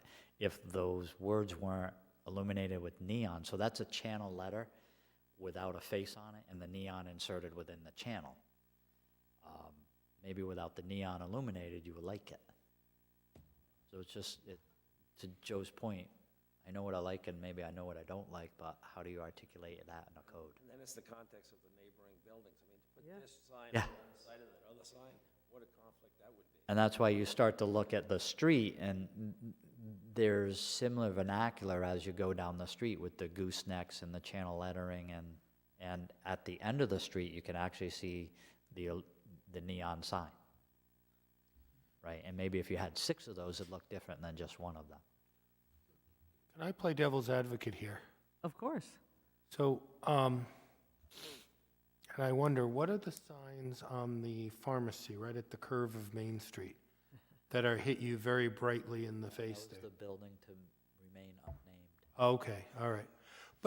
But here's the thing. I mean, I actually don't think it's conflicting to say allow this in downtown and not on the highway commercial. I mean, I think there is a sense of liveliness that you want downtown. I mean, if you think of it, the extreme is Times Square in New York, where they have actually introduced minimums. You've got to have 60% of your building covered with lighted moving signs, because that's what they've got for there. I'm not saying we do that, but if you look at the historic photos, most all the commercial areas were covered with signs. Most of the buildings area was covered with it. So I'm just not sure that, you want a lively downtown, you want people to be attracted, you want people coming to it, you want it bright so they feel safe to walk. You've created all this wonderful pedestrian-friendly areas. One of the things you can do is make it bright. So I just say, don't be so quick to eliminate all the brightness of your signs downtown. And look at the lighting here, which obviously is tall enough and provides enough lighting versus the highway-like lighting that we see on Old Tower Hill Road that was, that has an impact as So well. again, part of their public space, again, more examples of the signage. And And the lantern, it's a combination of everything, right? yeah, and to Andy's point, that you don't want to get so restrictive it becomes sterile and devoid of interest. So there's that happy medium somehow that you need to work to, where, again, you have a sign on a backer board, you have it on the awning, you have a very well done street address for 45 Eastdale Avenue. I think that's extremely well done. And we can see that coffee shop at the end of this row. Here, yeah. But then you have another sign on the building here. There's stenciled signing on the windows associated with the restaurant. But this, it looks like you would want to eat here. You would want to go here. You would want to sit outside here. There's that interaction. And it's not designed to be meant to be seen from a half mile away either. It's the Correct. scale. Yeah. And this is Part of what's working here too, if you go back, Jamie, one more, look at how uniform the second level is. It's sort of so neutral, fades away, so you have nothing that's distracting from that first level. correct. So you can actually get a little more variety in the signs, because the second floor is so plain and the windows are all exactly the same. So you have to think about that as well. And to Peter's point in this next slide, if you look in the background, that's how they were able to afford all the nice things you saw in the foreground, is because in order to bring that mixed-use commercial aspect, boots on the ground and larger scale residential. This was this community's decision to do with this developer. But behind these big buildings and on the horizon, that is the assisted living, which is actually a bigger building than these. It was just set way back from the street. One of the unique aspects of this is this housing, in essence, is set back substantially from the street, so it's less, I use the term offensive, it's scaled more given the distance it's set back. So it's not 4 stories right on the curb line. Is it 3 stories with a false window, or is it 4 stories? It's 3 stories, and That's what I that's thought. all just roof line. But is this not South County Commons? Like it looks now, seeing this. This is in the background, this this- looks like South County Commons now. This is a hybrid of that vertical and Yeah. horizontal integration. Because it's not integrated. But from the developer's standpoint, this community, remember we talked about excess capital in your pocket, you cannot put first floor retail office in all of the rest of these buildings and fill them, because there isn't enough stores to be able to go in where people have that excess capital to support the stores. This development creates this community and the ability for financial return. This is one example. I'm not saying this is South Kingstown or appropriate for South Kingstown, but if someone ever looked at a redo of an existing commercial building, in most instances, this is what a developer may propose. So to support the number of people you need for all those little, cute little shops we saw, really, this is required next door. That's what the developer's gonna say, yes. Yep. Because the community and the existing number of housing and populations they have can't support this retail. You need more boots on the ground. You need more people living in your community with excess capital to support the new stores you brought to the marketplace, or brought into the marketplace. So to revisit Old Tower Hill Road with what we have in mind for mixed use, we have to start right from the beginning, finding this part also acceptable. I You can't have one without the I other. don't know if that's a correct statement yet. Okay. As we go through the so if Like, your first pictures are really cute. I know I feel like you baited and switched me here. Because Why that would you in think itself, that? I saw the mixed use, the upstairs apartments, the downstairs restaurants. This wasn't visible in those photographs. But remember when I taught early on, I showed you a development where someone was proposing 56,000 square feet of retail space and 208 units? And that was the financial dynamics of that project. In order to support the construction of the retail, in order to construct the infrastructure, the roads, I mean, those lightings, the brick, the walkways, all of that is $400, $500 a square foot, Peter? All day, right? Think about if it was Wakefield Mall, if it was that entire property, and you had the apartments in the back and the main street in front with all the shops right there Correct. on Old Tower Hill with the apartments tucked in the back, I think it Yeah, could work. I yeah. think the thing about South County Commons is that you pull in, you've got that little weird main street surrounded by acres of parking, and then the apartment units are way in the back. Right. It's very Correct. different. Yeah. Separated, yeah. And Jamie, you know, although you've focused a lot on sort of the look and the feel, I was thinking it would be useful to ask planning board members, in addition to the obvious, the housing and the mixed-use component, what would they like to see ultimately come out of this new zone? Like, you know, better stormwater management. You know, there's other things that were well-researched by the student project. I just think it would be useful to create a list of what we would like to see as improvements or outcomes ultimately for a district like this. So, and to Maria's point, the redevelopment of your corridor that you have now, which for discussion purposes we will say has minimal stormwater, water quality treatment, just by the nature of modern codes, regardless, even if you had a floor area ratio of 2-to-1 or 3-to-1 or 4, and the entire site was paved with some landscaping, you will still have to manage and treat all of your stormwater, which will improve the water quality to any discharge that exists in the area. It's a trade, it's going to be a trade-off on the, you know, you don't have regulations that limit impervious surface within your community. You don't have minimum buildable area within your commercial highway or commercial downtown. All of this development, even though with all of this building, all of this has modern stormwater treatment, sewered, watered, and everything's monitored and controlled.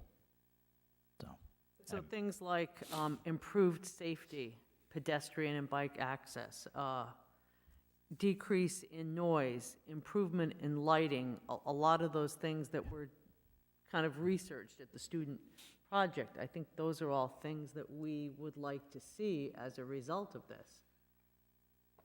I think I'll there's ju- a balance between, you know, what we have now on these off-streets are mostly single-family houses. And then if you can go back to that last picture, I see that multi-unit building, and to me, that's absolutely terrible, right? Because I look at that and I think, okay, when it's new, and there's a great demand for housing, it'll be easy to rent.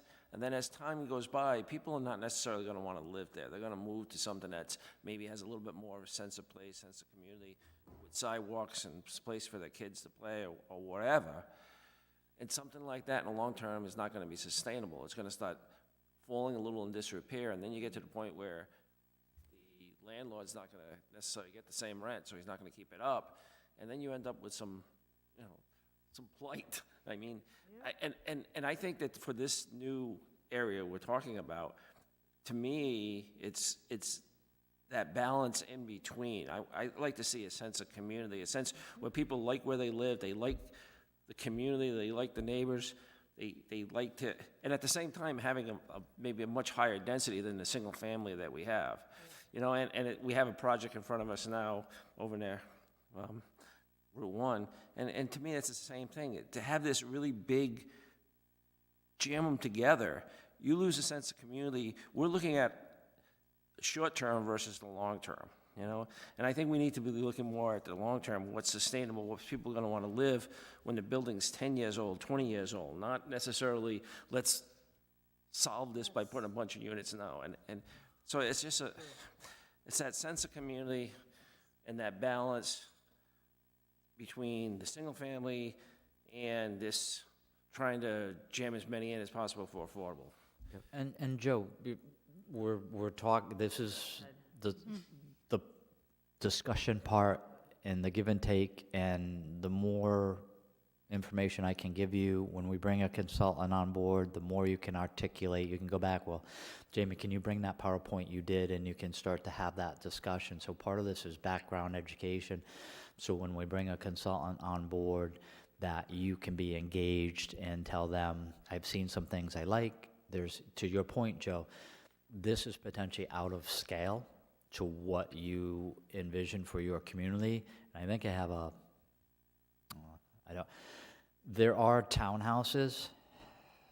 I may not have put it in the slide deck.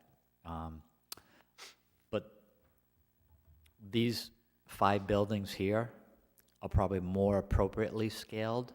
So again, through the writing of a code, that you could limit the maximum size of any one building. And you just change the style of building. And you get a little more green space between buildings. But, you need to work on that. But to your point earlier, show me a lot of pictures, I'll tell you what I don't like, and then I'll tell you what I like, and from that we can try and articulate a code at some point in time. And to Maria's point, a lot of what I wanted to do on a consultant basis is try and articulate the vision before you even put pen and pencil to the code. So you need to know what you want kind of when you grow up, and then we'll decide the path to get you to there, right?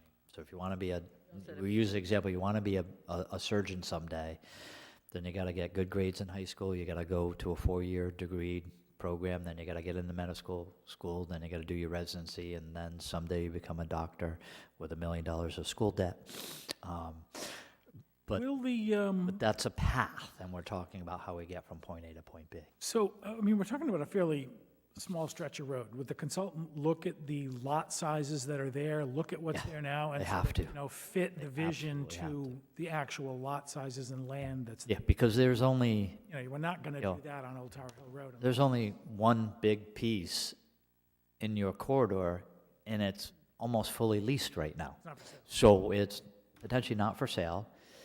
And, it'd be a lot easier if you had 10% vacancy and you were struggling with a Midland Mall type scenario in Warwick of what do you do with an empty mall? Well, you tear it down and you do this.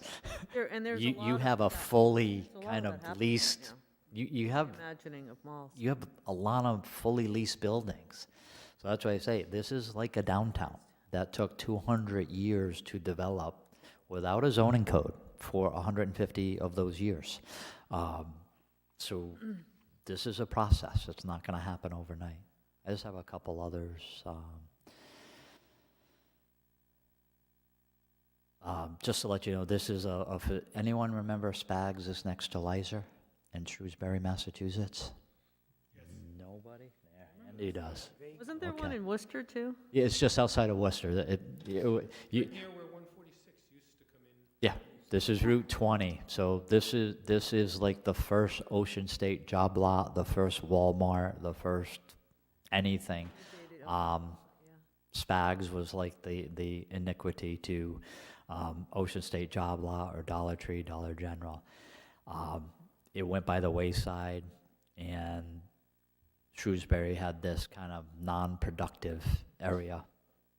They used a kind of traditional neighborhood development, but it was vertically not integrated. It's all horizontal. So what you'll see is this large building is a Whole Foods. You have strip development on one at grade, 2-story on the back. This is all strip, and then you have the non-connected residential. So again, that's the build out. I think I have a street view of this. This is another project in Wayland, Massachusetts. Again, this is 17 acres. The Shaw's Center is about 12. So in relationship, this is 4 acres bigger than that. If you looked at the whole residential component to this development, this is 27 acres. So this is literally almost 2.5 times the size of the Shaw's development. But here you have a Stop and Shop, and they did a Main Street. It's not as well done as the one I showed you from New York, and you can just see way too much parking. But Super Stop and Shop and their pro forma requires X number of spaces, so they provided it. So This is this South County Commons again. this is the horizontal, non-integrated plan. This is a view of the Shrewsbury project. So again, you'll see four. There's. Somerville, this could have been Somerville, this this looks just like, looks like every time. And it's interesting you mentioned that. This is kind of the main street going through the development, and there aren't sidewalks on either side of their main street. So it's, I think this was poorly integrated with regards to those pedestrian movements and tie-ins between the residential and the community. This is Shaw's, and again, this is 12 acres, approximately. This is a development in Wesleyan, Mass. This is what it used to be. This, again, this was literally vacant, depressed strip commercial. It was redeveloped kind of in a horizontal model. It is all retail. But they did the street. That's what the street looks like. There's a grocery store to the rear of this, but again, they were concerned about placemaking along the street, and that's how they accomplished this. Here, what's interesting is this is from 2011. You'll see the street trees, and then you'll see it in 2017. They haven't gotten much bigger. 6 years later, this is it in 2020. So they've gotten a little bigger, but it does take some time for that street tree canopy. So just in closing, what is a special place? From my perspective, it's a place where memories are made. The places you go to and visit, you remember them if a memory was made. Whether you're on vacation, if you go to a place and you have no connection to or memory made from that place is forgettable. Without that, how would you define community? Again, for me, it's a place where memories are made, right? You remember those childhood visits to places, whether it's going to Newport or going to Aunt Carrie's in Narragansett when you were a child. There were certain aspects to it that you remember, and they're memories which give you a sense of community. So, and this is my last closing argument or debate. This is mixed use terminology in Europe, where most of their downtowns and neighborhoods and villages were extremely integrated, and this is the U.S. model below. So, with that, I'm done. So, not too bad. So just to wrap up with that, can you, and I know this goes into sort of the item F, but could you tell us where we are with with that? So I am probably a couple weeks away from wrapping up what is called an RFQ versus an RFP, and Maria asked me to define the difference. So RFQ is a request for qualifications with a kind of broad scope of services that would be delivered. And what you're trying to do there is solicit qualified consultants who understand the subject matter that you're in, the work program you're trying to accomplish. You are not discussing price, nor under Rhode Island law are you allowed to discuss price. You're not even allowed to get a price sheet from the consulting firm. Like how, you know, a principal charges $250 and associates $150 and assistants $75 and administrative supports $50. But I've used RFQ very successful over the years because in most municipal work, you have a defined budget. So if we have $60,000 to do phase one of a project, we don't have 62, we don't have 65, we don't have 70. Every consultant bidding on the project for a qualification knows we have $60,000 to spend. There isn't, in essence, if you do an RFP, most developers are going to submit a request for proposal, and their proposal is going to be whatever your budget is, $60,000.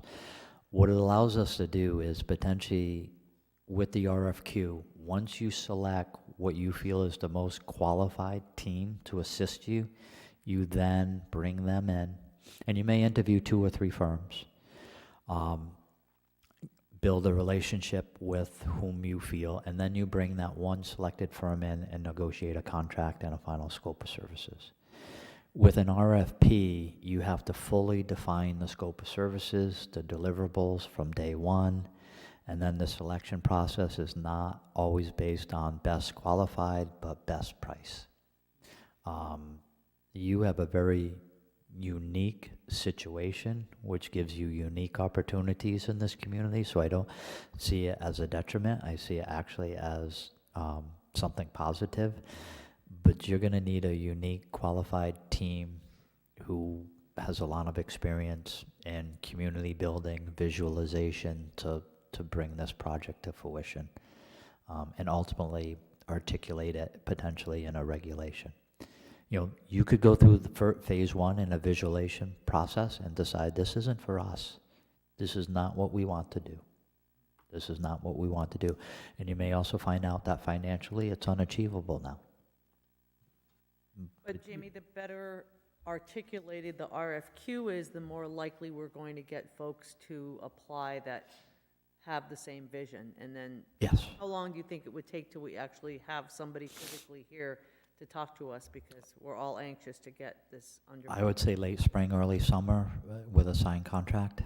I mean, it's February already. If we RFQ it in end of February, early March, we're doing interviews in late March, early April. We're discussing contracts in May, signing one in June, and then we're in July.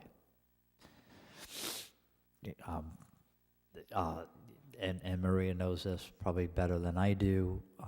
We have certain bandwidth within the department, and my day changes almost hour to hour.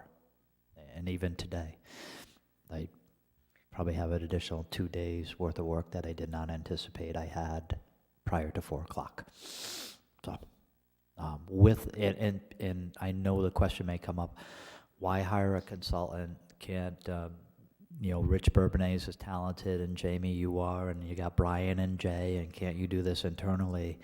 And my response to that is, if you want a product 4 years from now, and we have to find program space. We do not have uninterrupted blocks of time. And the next question someone asks is, why don't you hire another planner? I cannot hire a planner with all the expertise we need to accomplish some of our goals and objectives. Multifaceted, yeah. Yeah. I think we all understand. Jamie, that's actually a way to do it in the federal government. So when you hire architect and engineering, it has to be an RFQ, and you're actually prohibited from talking about price until after a firm is selected. Yeah. Now, I've had a lot of success with it. Isn't that just selecting AEs? So, any questions? Hopefully you found this productive and informative. Let's move on to planning board liaison activities. Joe, do you have anything? Liz took my place at the affordable housing last meeting. My goodness, I didn't take notes. It was an excellent meeting. I can't remember the guy's name, Brian, who We had presented his project that he, Kevin Diamond has a project proposal he's looking at doing for the town's Watson House property on Waits Corner Road. He spoke to the Affordable Housing Collaborative about, what he was looking to do and to get some advice and support for the project as an affordable housing project. For those who aren't familiar with it, it's a 2-acre property with a 19th century house that's on it, and the proposal is to more or less create a cottage-type development around the existing house and restore the existing house with some additional features and whatnot for the community. But he does not own the property yet. The town has a legal obligation to sell it for the best possible price it can get for it. And it is also a half a mile from the nearest sewers, but still in the sewer service area. So there's a high likelihood that they would have to bear the cost of connecting to sewers. So there's still a substantial question as to whether he can make it fly from an economic feasibility standpoint. Brings up a interesting question for me anyways, relative to the cottage zoning. When we did the cottage zoning, we had, density and size of the house, et cetera. I'm not sure how much we talked about if there's an existing property on place and what type of, lack of a better word, variances or exceptions that we would allow for that existing property not to conform to the cottage zoning. I don't know, is any thought on that? This is in the R40, so it would not be allowable under the zoning ordinance that you created. But because he's proposing it as a comprehensive permit affordable housing project, he gets freedom to basically do whatever he wants to.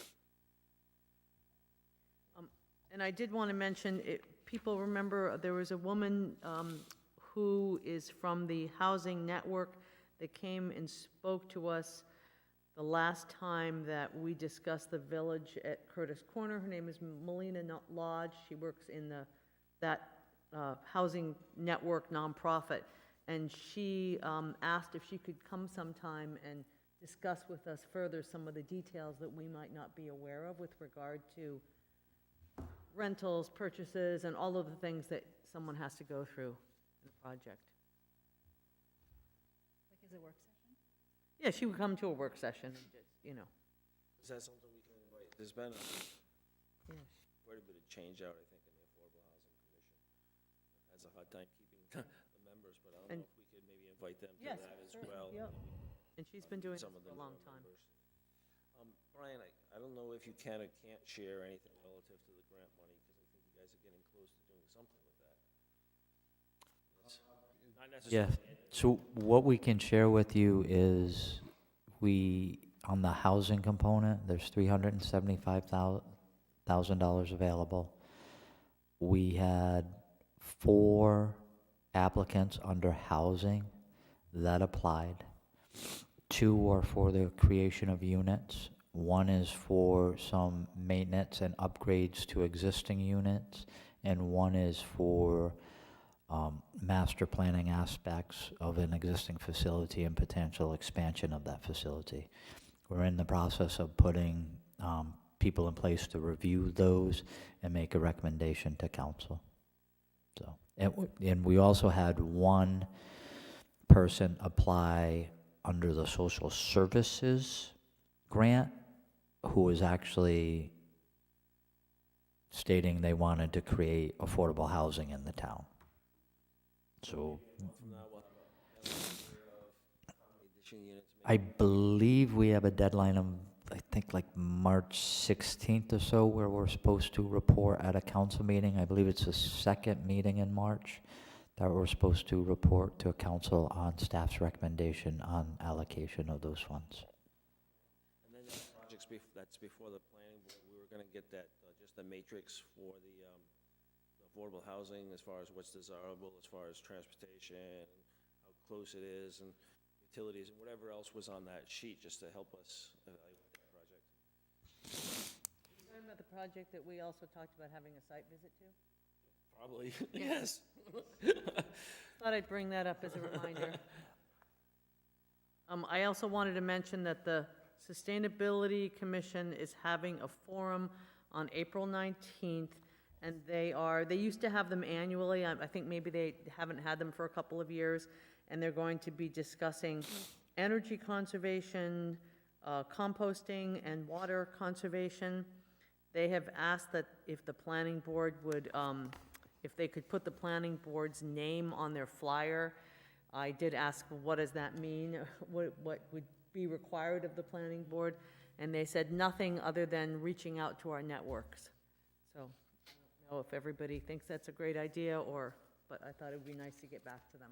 What was the context? They're It's- developing some regulations, or? No. They have, it's an educational thing. They used to have a yearly sustainability forum, and they have speakers come in, and this year it's about those three topics.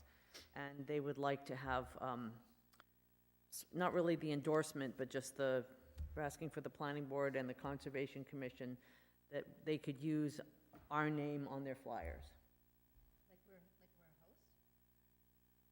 Just to, we don't have to actually do anything, because that was my first question.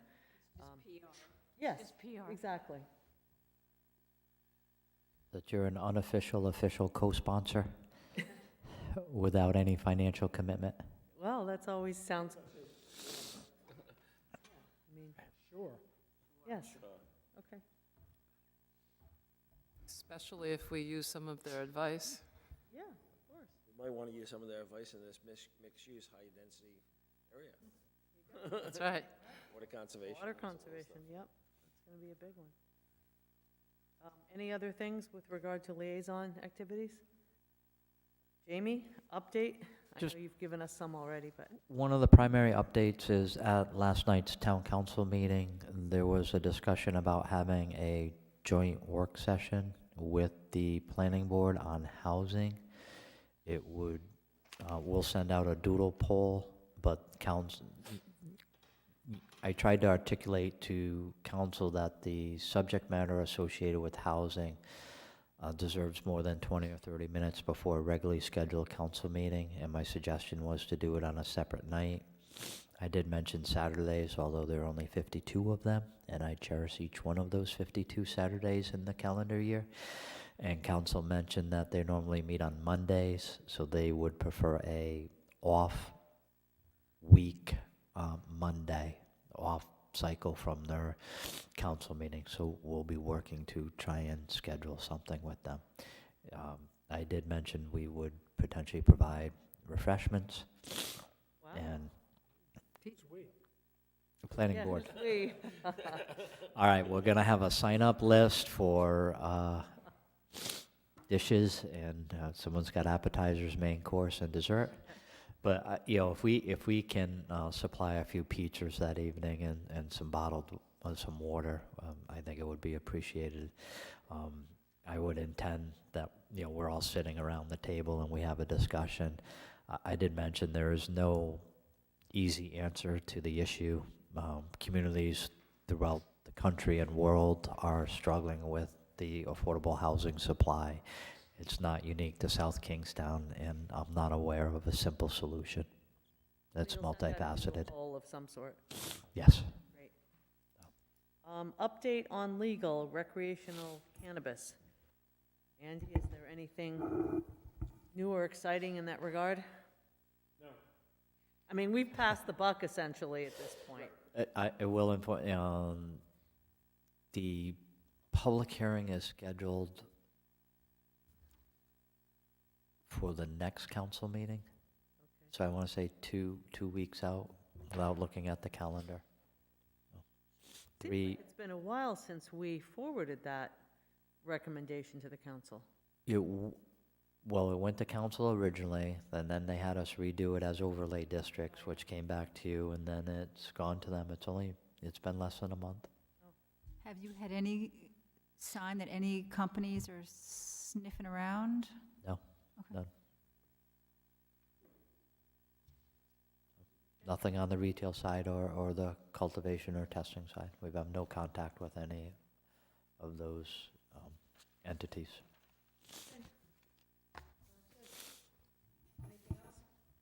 Motion to adjourn? So moved. Second? Second, Paul. All those in favor say aye. Aye. Aye. Thank you, everyone. In the journal. In addition to solar, the other thing that was So you know that? And Jamie will be one to tell you, there's not much, so the Market. e-bikes, you know what they are, right? Yeah. growers are not doing The well. state has There's too many, there's like up to, There's like 60 growers in the state now. depending on some income qualifications, 300